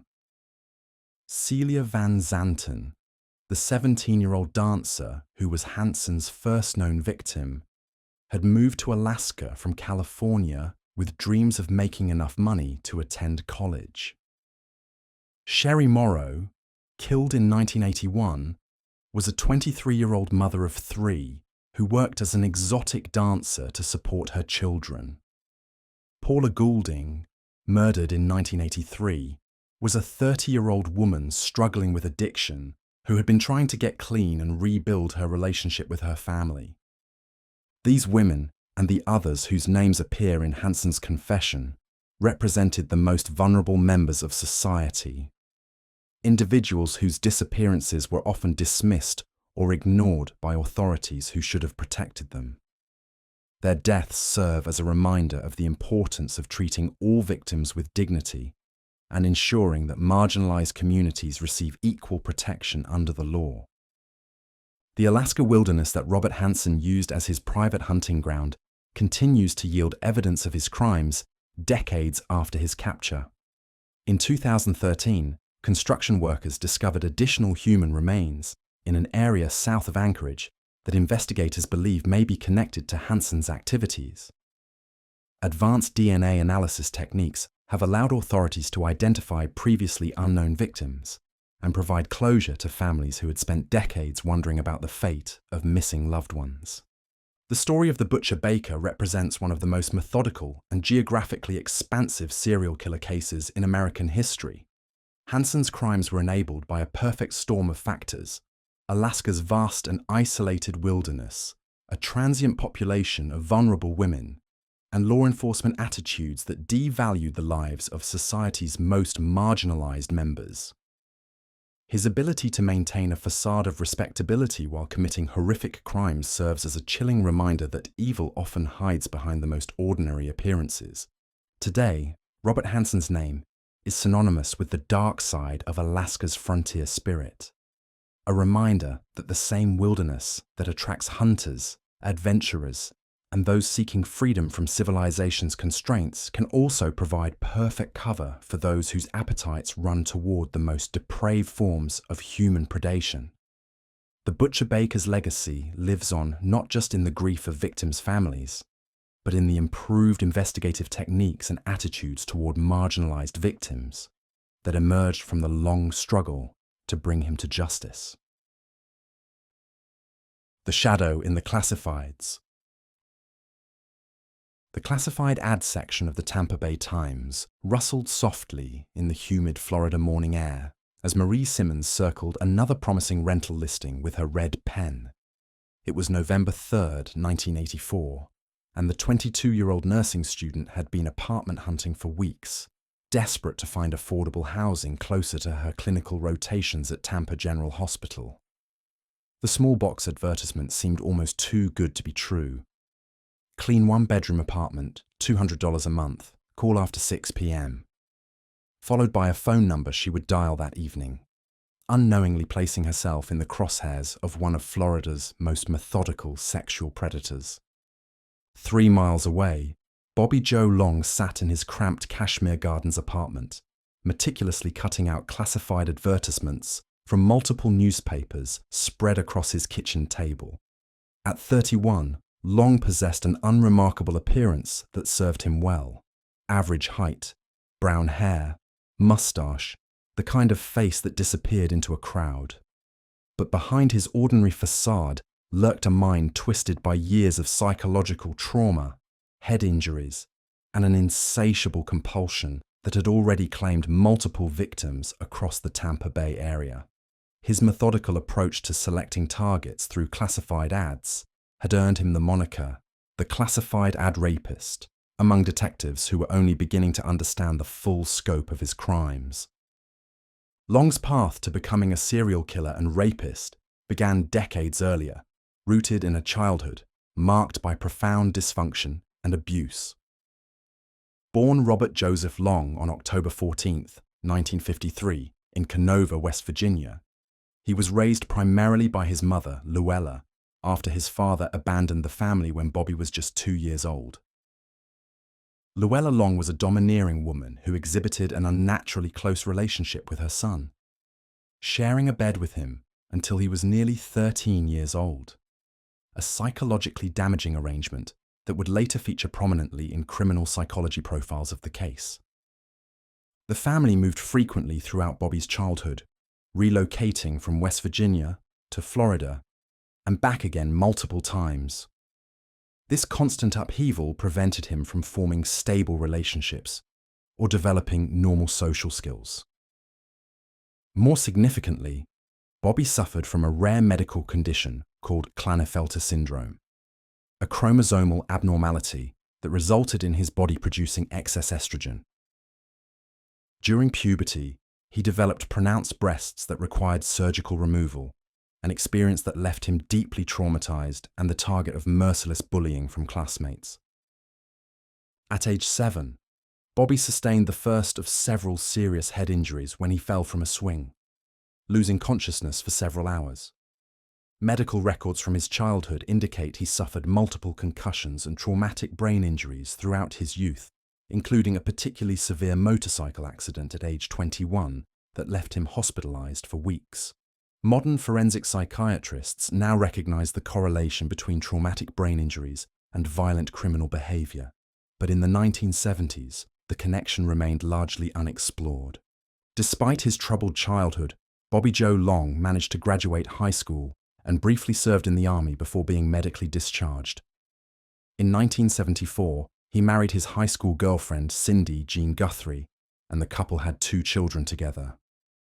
Outwardly, Long appeared to be transitioning into a conventional adult life, but the marriage was plagued by his increasingly erratic behavior, explosive temper, and disturbing sexual demands. Cindy later told investigators that Bobby's personality had undergone a dramatic transformation following his motorcycle accident, describing him as becoming like a different person, angry all the time. The couple divorced in 1980, and it was shortly after this separation that Long's criminal activities escalated dramatically. His first confirmed attacks occurred in the spring of 1981, when he began targeting women through classified advertisements in the Miami Herald and other South Florida newspapers. His modus operandi was devastatingly simple, yet effective. He would pose as a prospective buyer or renter, arrange to meet women at their homes or apartments, then overpower and sexually assault them. Detective Larry Pinkerton of the Miami-Dade Police Department was among the first investigators to recognize a pattern emerging in the classified ad attacks. We started seeing these cases where women would place ads selling furniture, advertising apartments for rent, or offering services, and they get a call from this guy who seemed legitimate, Pinkerton recalled years later. He'd arranged to meet them, usually when they were alone, and that's when he'd attack. The victims described him as very calm, almost businesslike in his approach. Long's attacks followed a disturbing ritual. He would arrive at the victim's location appearing normal and unthreatening, often engaging in casual conversation about the advertised item or service. Once inside the residence, or having lured the victim to a secluded location, he would suddenly produce a knife and force the woman to comply with his demands. The sexual assaults were prolonged and brutal, often lasting several hours, during which Long would force victims to perform various acts while he maintained complete psychological control through alternating threats and false reassurances. What made Long particularly dangerous was his apparent ability to compartmentalize his crimes and maintain a facade of normalcy between attacks. He worked various jobs throughout this period, including stints as an X-ray technician and classified ad salesman, positions that provided him with both technical knowledge and intimate familiarity with the newspaper industry he exploited for victim selection. Co-workers described him as quiet but competent, showing no obvious signs of the monster that emerged during his nighttime hunting expeditions. The investigation into the classified ad attacks was complicated by several factors. Victims were often reluctant to report the crimes due to shame and trauma, and those who did come forward provided descriptions of an attacker whose ordinary appearance made him difficult to distinguish from thousands of other men in South Florida. Additionally, law enforcement agencies across multiple jurisdictions were slow to recognize the connections between individual cases, allowing Long to continue his predatory behavior largely undetected. By 1983, Long had relocated to the Tampa Bay area, where he intensified his criminal activities. The move coincided with a significant escalation in both the frequency and severity of his attacks. Tampa Bay area newspapers from this period show a marked increase in classified advertisements for personal items, apartment rentals, and services, a trend that unwittingly provided Long with an expanded hunting ground. Detective Sergeant Bob Morin of the Hillsborough County Sheriff's Office began tracking a series of sexual assaults that bore striking similarities to the Miami cases. We had multiple reports of women being attacked after placing or responding to classified ads, Morin explained in later court testimony. The description of the perpetrator was consistent: white male, early 30s, brown hair, mustache, soft-spoken but commanding presence. The problem was, that description could fit half the men in Tampa. Long's psychological profile during this period reveals a predator operating at the height of his criminal sophistication. Dr. Dorothy Lewis, a forensic psychiatrist who later evaluated Long, noted that his crimes demonstrated a high degree of planning and organization, indicating that despite his mental illness and brain damage, he retained sufficient cognitive function to avoid detection while satisfying his compulsions. His ability to manipulate victims through alternating displays of violence and false kindness reflected a deep understanding of psychological control techniques. The turning point in the case came through an unlikely combination of investigative persistence and Long's own escalating recklessness.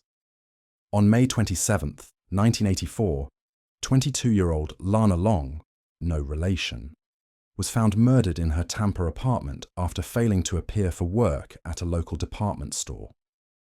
The young woman had recently placed a classified ad selling bedroom furniture, and investigators discovered she had received several phone calls from a man expressing interest in making a purchase.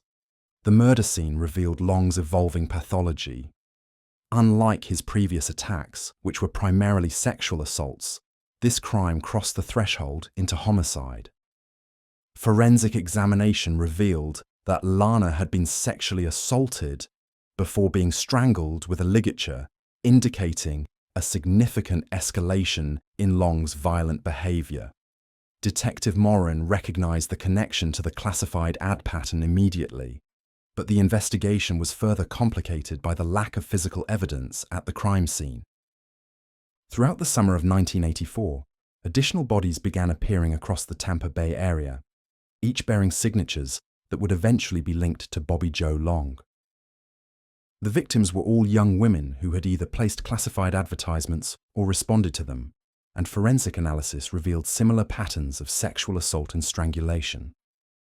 Michelle Denise Sims, 22, was found murdered in eastern Hillsborough County on May 13, 1984. Lisa Noland McVeigh, 17, survived an abduction and assault on November 3, 1984, providing investigators with the most detailed description of the perpetrator to date. It was McVeigh's survival and her remarkable composure during the assault that ultimately led to Long's capture. The teenager, who had suffered years of sexual abuse at home, demonstrated extraordinary presence of mind during her 26-hour ordeal, carefully noting details about her attacker's appearance, voice, and the location where she was held. Her detailed statement to investigators provided crucial elements that helped connect Long to the growing list of crimes. Lisa was incredibly brave, recalled Detective Sergeant Danny Smith, who interviewed McVeigh immediately after her escape. She had the presence of mind to leave fingerprints in the bathroom where she was held, to note specific details about the apartment, and to remember key characteristics about her attacker that proved crucial to our investigation. The forensic breakthrough came when investigators were able to match fibers found on multiple victims to carpet samples from Long's apartment. Additionally, tire impressions at several crime scenes corresponded to the specific type of tires on Long's red Dodge Magnum. The circumstantial evidence was building, but investigators needed more concrete proof to ensure a conviction. On November 16, 1984, Bobby Joe Long was arrested at a movie theater in Tampa while watching a film with his girlfriend. The arrest was deliberately conducted in a public location to minimize the risk of escape or confrontation. Detective Morin approached Long as he exited the theater, identifying himself and requesting that Long accompany him for questioning. Long's immediate response was telling. Rather than expressing confusion or outrage at being detained, he simply nodded and asked if he should call his lawyer. The interrogation of Bobby Joe Long revealed a man who had been anticipating his eventual capture. Rather than denying the charges, Long seemed almost relieved to finally discuss his crimes. Over the course of several interviews, he provided detailed confessions to multiple murders and sexual assaults, describing his methods and motivations with disturbing clinical detachment. He talked about the crimes like he was describing a routine job, Detective Morin recalled.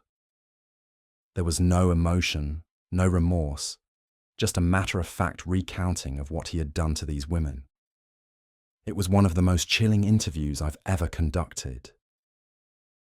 Long's confessions revealed the full scope of his criminal activities, which extended far beyond what investigators had initially suspected. He admitted to killing at least 10 women in the Tampa Bay area between 1984 and his arrest, with additional victims likely never identified. His method of victim selection through classified advertisements had been devastatingly effective, allowing him to identify vulnerable women who were often alone and isolated when he made contact. The psychological evaluation of Long revealed a complex interaction of factors that contributed to his criminal behavior. Dr. Lewis's assessment identified multiple contributing elements: the chromosomal abnormality that affected his physical and psychological development, the traumatic brain injuries sustained throughout his life, the dysfunctional relationship with his mother, and the social isolation resulting from his various medical conditions. However, the evaluation also made clear that while these factors might explain Long's psychological development, they did not excuse his criminal behavior. Long demonstrated clear awareness of the difference between right and wrong, and his methodical approach to victim selection and crime scene management indicated a high degree of premeditation and planning. The trial of Bobby Joe Long began in 1985 and quickly became one of the most closely watched criminal proceedings in Florida history. The prosecution, led by Assistant State Attorney Pam Bondi, presented overwhelming evidence linking Long to multiple murders and sexual assaults.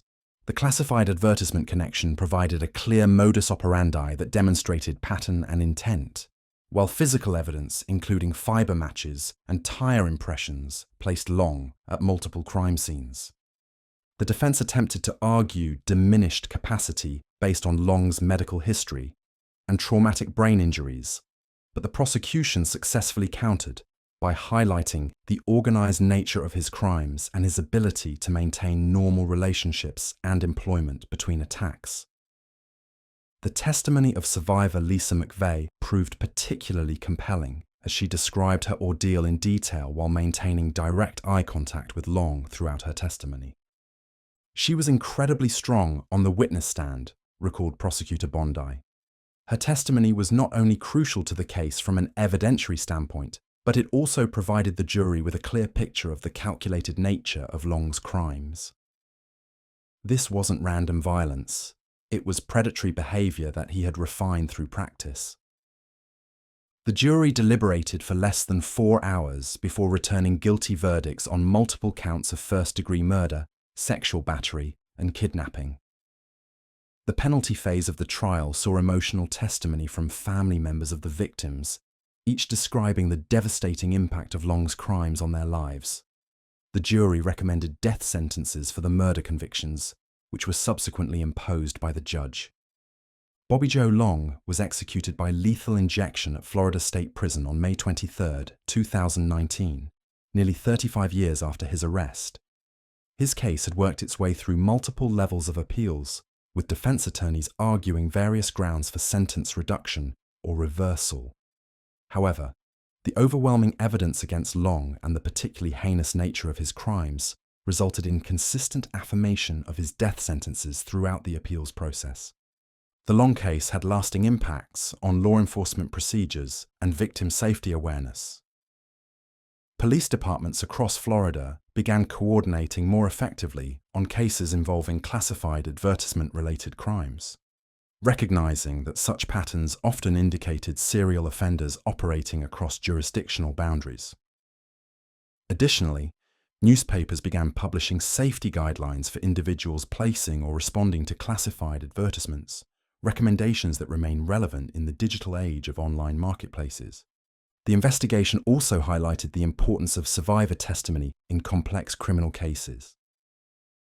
Lisa McVeigh's courage in providing detailed information about her attacker not only led to Long's capture, but also demonstrated the crucial role that victim cooperation plays in successful prosecutions. Her survival and willingness to testify may have prevented additional murders and saved other potential victims from becoming targets. From a criminological perspective, the Bobby Joe Long case provides valuable insights into the psychology of serial predators and the evolution of their criminal behavior. Long's progression from sexual assault to murder illustrates the potential for escalation in serial offenders, while his use of classified advertisements demonstrates how predators adapt societal tools and systems for criminal purposes. The case also underscores the importance of recognizing patterns in seemingly unrelated crimes. The initial failure to connect attacks across jurisdictional boundaries allowed Long to continue his predatory behavior longer than might have been possible with better interagency communication. Modern law enforcement databases and communication systems are partially the result of lessons learned from cases like Long's. The victims of Bobby Joe Long, Michelle Sims, Lana Long, Virginia Johnson, Kim Swan, Karen Dinsfriend, Kimberly Hops, Artis Wick, Chanel Williams, and others whose names deserve to be remembered alongside their killers, were more than statistics in a criminal case. They were young women with aspirations, families who loved them, and entire lifetimes of potential that were cut short by one man's inability to control his violent impulses. Their stories serve as reminders of the human cost of serial violence and the importance of supporting systems that protect vulnerable individuals from predatory behavior.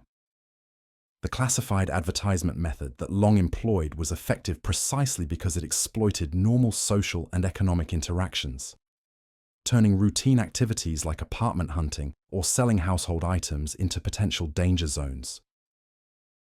The legacy of the Bobby Joe Long case extends beyond the criminal justice system into broader discussions about society's responsibility to identify and intervene in patterns of escalating violence. Long's childhood trauma and medical conditions were known to various institutions throughout his life, yet no effective intervention occurred to address his developing psychological problems before they manifested in criminal behavior.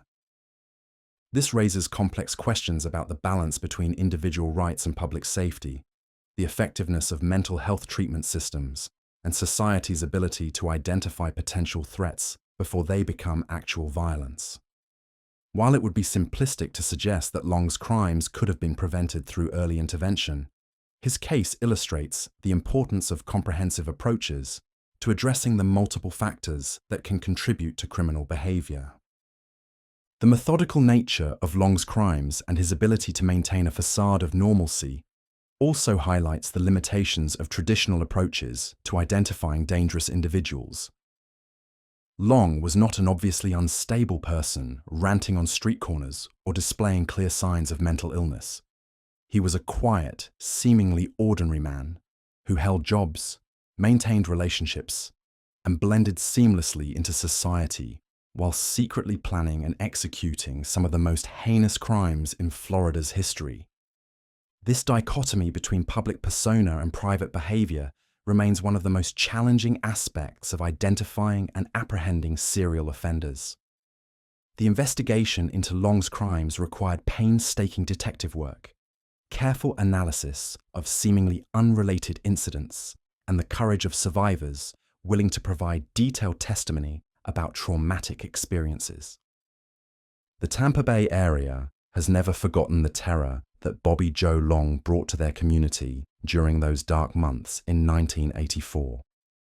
Local law enforcement agencies continue to use his case as a training example for recognizing patterns in serial crimes, while victim advocacy groups cite the experiences of his survivors as examples of the importance of comprehensive support services for individuals who have experienced violent crimes.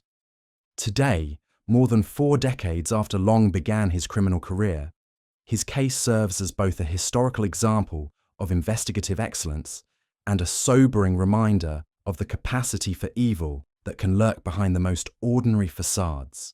The classified advertisement method he pioneered has largely been replaced by online platforms and social media, but the fundamental vulnerability he exploited, the trust required for normal social and economic interactions, remains a constant in human society. The story of Bobby Joe Long is ultimately a story about the intersection of individual pathology and societal vulnerability, played out against the backdrop of a rapidly changing America where traditional community structures were giving way to more anonymous urban environments. His crimes succeeded partly because they exploited the anonymity and trust that characterize classified advertisement interactions, turning a symbol of American entrepreneurship and community exchange into a hunting ground for predatory violence. The courage of survivors like Lisa McVeigh, the dedication of investigators like Detective Morin, and the strength of victim families who testified during Long's trial represent the best of human resilience in the face of unimaginable evil. Their efforts ensured that Bobby Joe Long's reign of terror ended and that justice was ultimately served for his many victims. As Long was executed in 2019, his case closed a dark chapter in Florida criminal history, while providing lasting lessons about the importance of vigilance, cooperation, and the never-ending fight to protect society's most vulnerable members from those who would exploit and harm them. The Final Confession: Donald Gaskins and the Monster Next Door. The fluorescent lights hummed overhead in the death row interview room at the South Carolina Correctional Institution, casting harsh shadows across the weathered face of Donald Henry Gaskins as he leaned back in his metal chair, a crooked smile playing at the corners of his mouth. It was February 1991, just months before his scheduled execution, and the man sitting across from journalist Wilton Earl possessed secrets that had haunted the rural backroads of South Carolina for nearly 3 decades. "You want to know about the killing?" Gaskins said, his voice carrying the distinctive drawl of the Low Country, tinged with something darker. "Well, I reckon I can tell you some things, but you ain't gonna like what you hear." What emerged from those final interviews would shatter any remaining illusions about the nature of evil in small-town America. Donald Gaskins, standing barely 5 feet tall and weighing 130 pounds, soaking wet, had earned his nickname Pee-wee as a child. But there was nothing diminutive about the terror he would unleash across the Southeast for over 2 decades. By his own confession, he had murdered at least 15 people, though investigators suspected the true number reached well into the hundreds. Born on March 13th, 1933 in Florence County, South Carolina, Donald Henry Gaskins entered a world that seemed designed to forge monsters. His mother, Yulia, was barely 17 when she gave birth to him in a ramshackle tenant farmer's cabin that lacked running water or electricity. She had already been married and divorced twice, and young Donald's paternity remained a mystery that would follow him throughout his life. Some whispered he was the product of his mother's relationship with her own stepfather, a rumor that would gnaw at Gaskins's psyche and fuel the rage that would later consume him.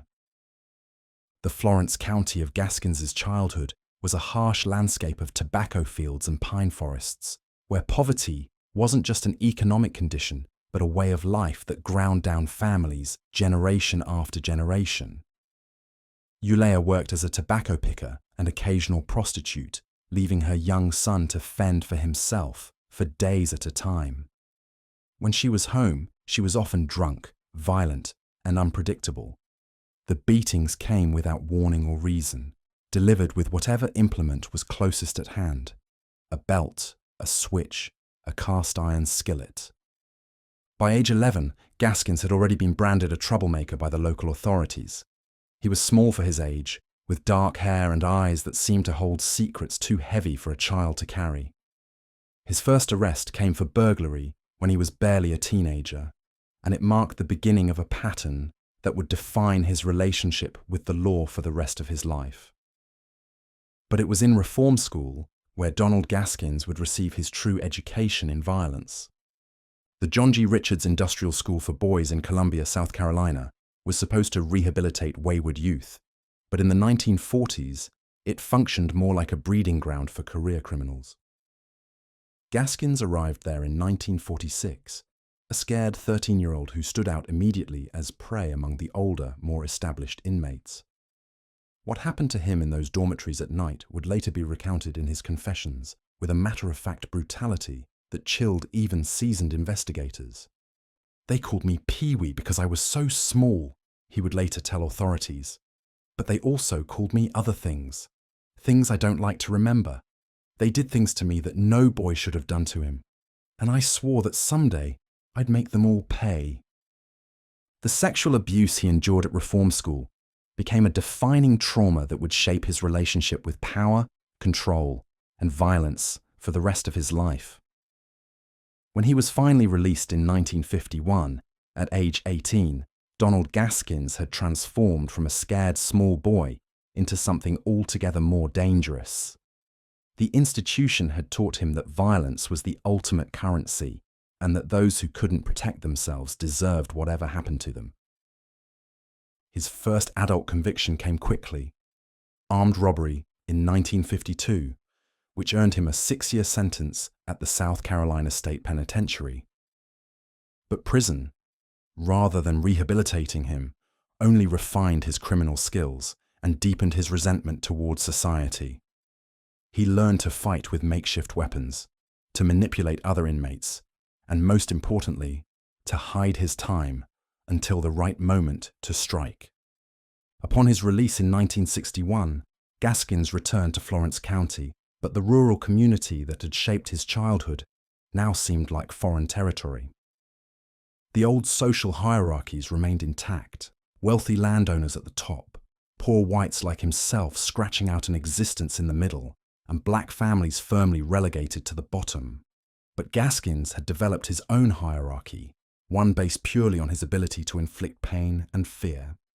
It was during this period that investigators believe Gaskins committed his first murder, though the exact details remain shrouded in the folklore and half-truths that would always surround his crimes.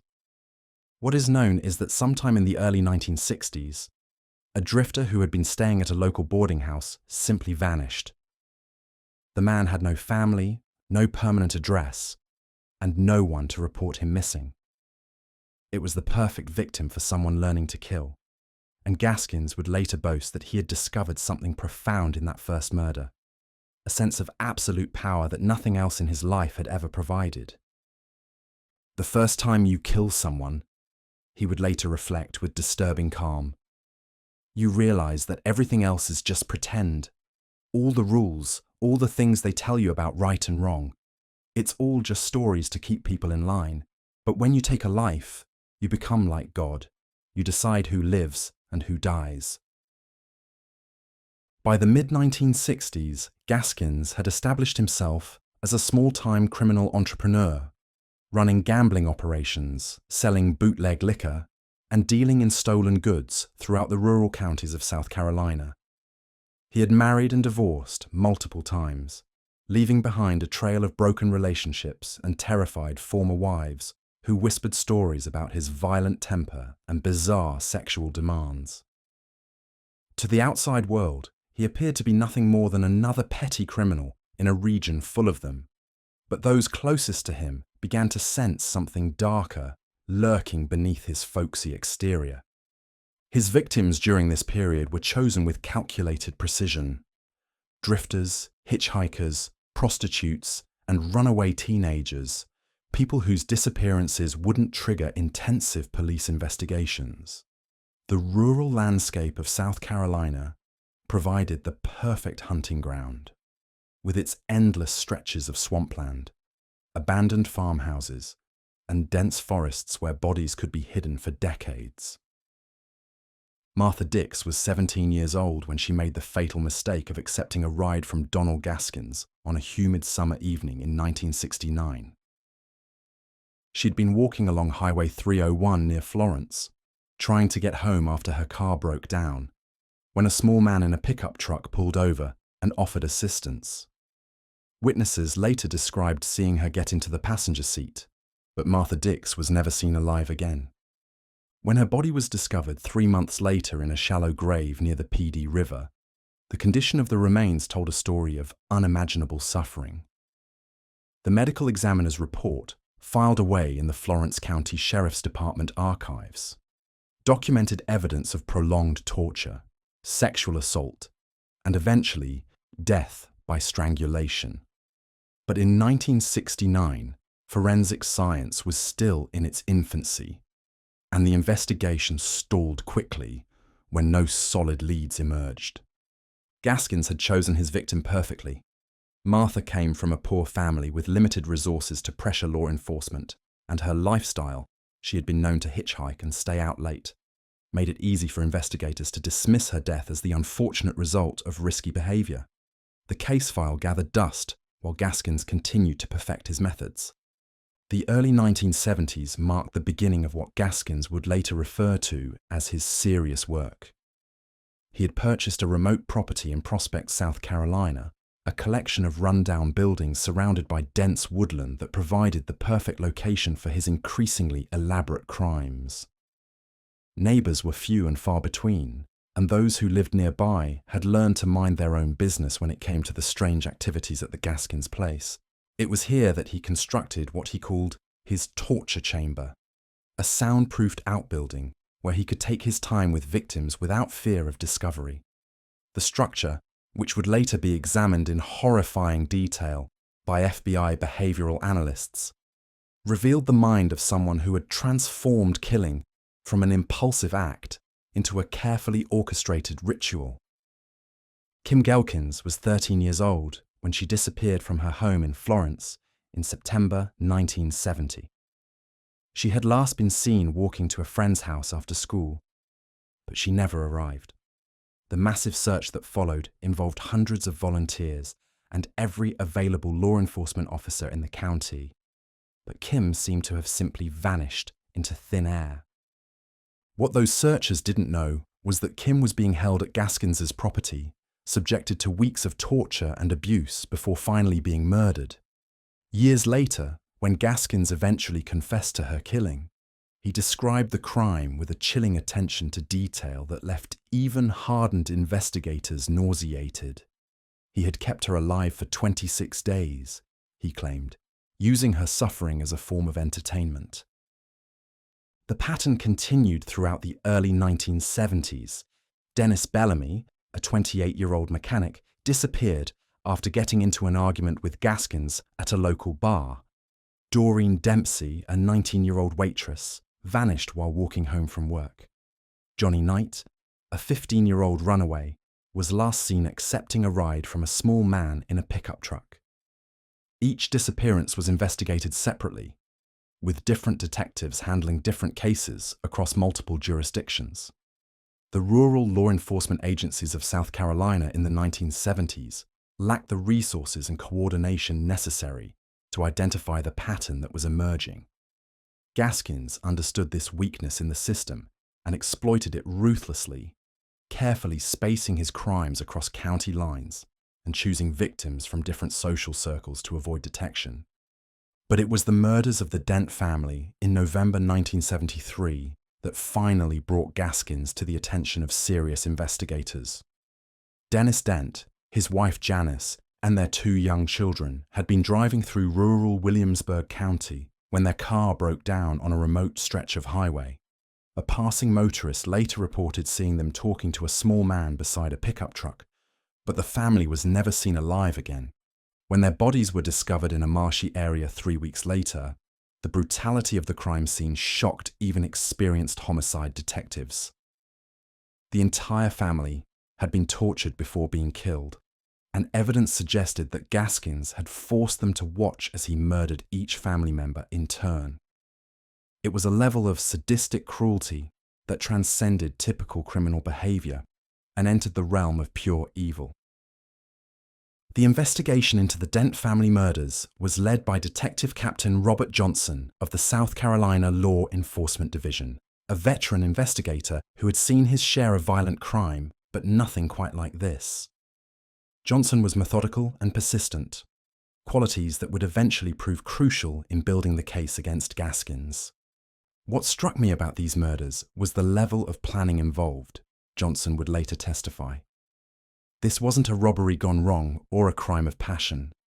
Someone had deliberately targeted this family and taken pleasure in their suffering. We were dealing with a predator unlike any I had encountered before. The break in the case came from an unexpected source. Walter Neely, a small-time criminal who had done business with Gaskins, was arrested on unrelated charges and decided to trade information for a reduced sentence. He told investigators about strange sounds he had heard coming from Gaskins's property at night. Screaming, crying, and what sounded like construction work being done at odd hours. Armed with this information, investigators obtained a search warrant for the Gaskins property in September 1975. What they discovered there would haunt them for the rest of their careers. Buried throughout the property were the remains of at least 8 victims, some of whom had been missing for years. The torture chamber revealed evidence of unimaginable cruelty, with restraining devices, torture implements, and detailed notes that Gaskins had kept describing his victims' final moments. But even as the evidence mounted against him, Gaskins remained defiant and manipulative. He understood the legal system well enough to know that without witnesses or direct evidence linking him to specific murders, prosecutors would have difficulty securing convictions. He hired a competent defense attorney and prepared to fight every charge. The trial that followed was a media sensation that gripped South Carolina for months. Gaskins appeared in court each day, dressed in ill-fitting suits, his small stature making him appear almost harmless to observers who hadn't heard the evidence against him. But as prosecutors laid out the case, a picture emerged of a serial killer whose crimes rivaled those of the most notorious murderers in American history. The testimony of Walter Neely proved crucial despite his criminal background. He described in detail the sounds he had heard from the Gaskins property, the strange visitors who arrived at night and were never seen leaving, and Gaskins's own boasts about his special work. Corroborating evidence from the crime scenes supported Neely's account and painted a picture of systematic murder spanning more than a decade. On May 24, 1976, Donald Gaskins was convicted on 8 counts of murder and sentenced to death. But even from death row, his story was far from over. The appeals process would drag on for years, during which time Gaskins would add another chapter to his criminal legacy that would ensure his place in the annals of American crime. In 1982, while awaiting execution at the Central Correctional Institution in Columbia, Gaskins was approached by Tony Simo, a fellow death row inmate who was desperate to have his own case overturned. Simo's family, wealthy and well-connected, had been pressuring officials to find grounds for appeal, and they believed that having Gaskins murder their son while in prison would create the legal complications necessary to overturn his death sentence. The plan was elaborate and demonstrated Gaskins' continued ability to manipulate situations to his advantage even while imprisoned. He would kill Simo in a way that appeared to be an escape attempt gone wrong, creating grounds for appeal based on inadequate security. In exchange, Gaskins would receive payment from the Simo family and the satisfaction of killing one more time. On September 2nd, 1982, Gaskins detonated a small explosive device in Chimo's cell, killing him instantly. The bomb had been constructed from materials smuggled into the prison over several months, demonstrating the level of planning and corruption that had made the murder possible. When investigators discovered the plot, they found detailed plans in Gaskins's possession that revealed not only his role in the murder, but also his connections to corrupt prison officials who had facilitated the scheme. The Simo murder added another death sentence to Gaskins's collection, but it also sealed his fate. The appeals process for the original murders might have continued for years, but the prison killing was straightforward and undeniable. South Carolina officials, embarrassed by the security breach and eager to close the book on the Gaskins case, fast-tracked his execution. As his execution date approached in September 1991, Gaskins began giving interviews to journalists and authors, apparently motivated by a desire to ensure his place in criminal history. These final confessions revealed the true scope of his crimes and provided insights into the mind of one of America's most prolific serial killers. "People want to understand why I did what I did," he told journalist Wilton Earle during one of their final interviews. "They want some reason, some explanation that makes sense. But the truth is, I killed because I enjoyed it. I killed because I could. And I killed because those people were weak and I was strong." The confessions that emerged from death row painted a picture of a criminal career that spanned nearly 4 decades and included murders across multiple states. Gaskins claimed to have killed hitchhikers in Georgia, tourists in Florida, and drifters throughout the Carolinas.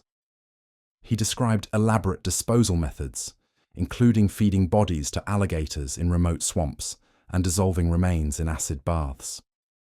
Perhaps most chilling were his descriptions of what he called his weekend work. Planned abductions of families or couples who were taken to his property for extended periods of torture and abuse before being killed. He claimed to have developed a systematic approach to breaking down his victims psychologically before killing them, using techniques he had learned from his own traumatic experiences in reform school and prison. Law enforcement agencies across the Southeast reopened dozens of cold cases based on Gaskins's confessions, but verifying his claims proved difficult. He was a master manipulator who delighted in leading investigators on wild goose chases, mixing genuine confessions with elaborate lies designed to frustrate their efforts. Some of the cases he claimed credit for had already been solved with other perpetrators convicted, while others involved details that could only have come from someone with intimate knowledge of the crimes. Dr. Donald Lund, a forensic psychiatrist who interviewed Gaskins extensively, concluded that he represented a unique category of serial killer, someone who had transformed childhood trauma into a systematic campaign of revenge against society. Unlike many serial killers who target specific types of victims, Gaskins appeared to choose his targets based purely on opportunity and vulnerability. Gaskins had developed a worldview in which he saw himself as a predator and everyone else as potential prey, Dr. Lund noted in his psychological evaluation. He had no capacity for empathy or remorse, but he possessed above-average intelligence and a sophisticated understanding of human psychology that he used to manipulate both victims and investigators. The final weeks before his execution were marked by a media circus as journalists from around the world descended on Columbia to cover the story. Gaskins seemed to enjoy the attention, granting interviews to anyone willing to listen to his rambling confessions and philosophical musings about the nature of evil. He claimed to have found religion in his final days, but even his apparent conversion was tinged with manipulation and self-serving justification. On September 6, 1991, at 1:05 a.m., Donald Henry Gaskins was executed by electrocution at the Central Correctional Institution. His final words, delivered with the same casual tone he had used to describe his crimes, were directed at the families of his victims who had gathered to witness his death. I'm sorry for what I done to you and your family. I hope my dying will give you peace. But even in death, Gaskins continued to haunt the communities he had terrorized. The publication of his autobiography, Final Truth, in 1993 sparked controversy and renewed interest in his crimes.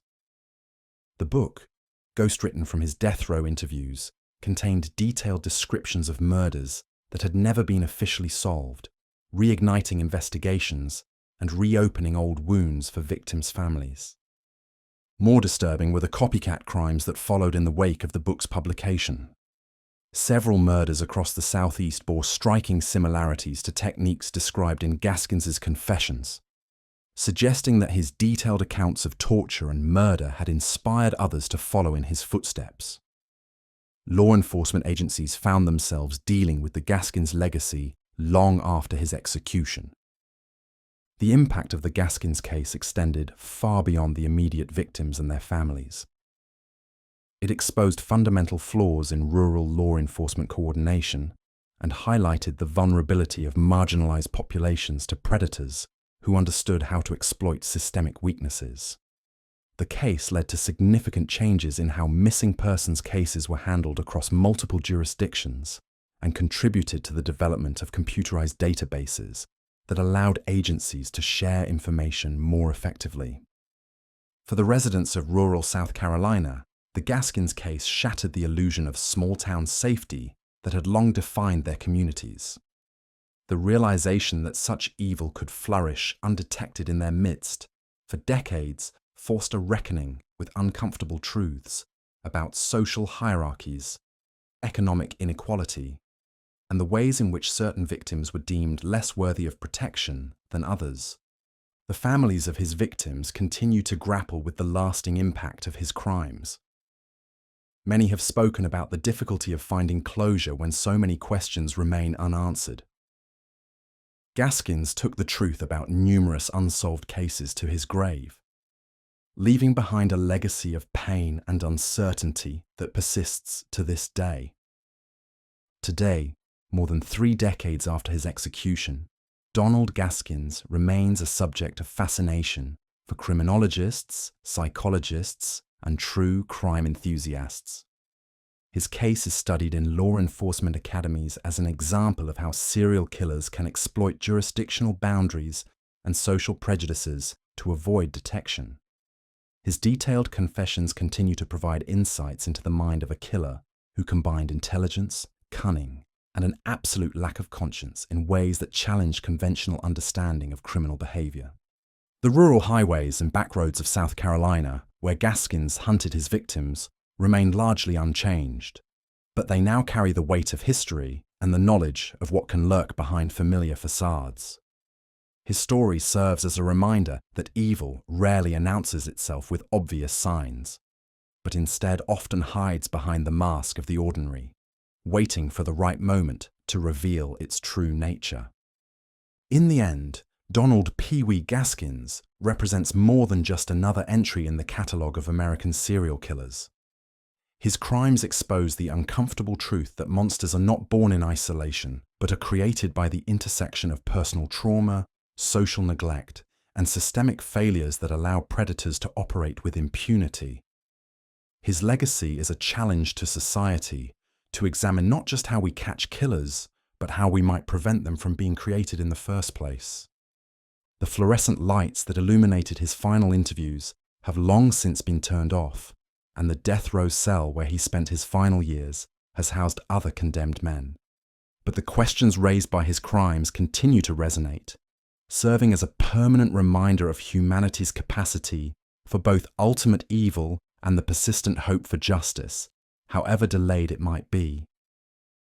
Host Update 2025. The South Carolina Department of Archives and History has completed digitizing Gaskins's taped prison interviews, now open to researchers studying criminal psychopathology.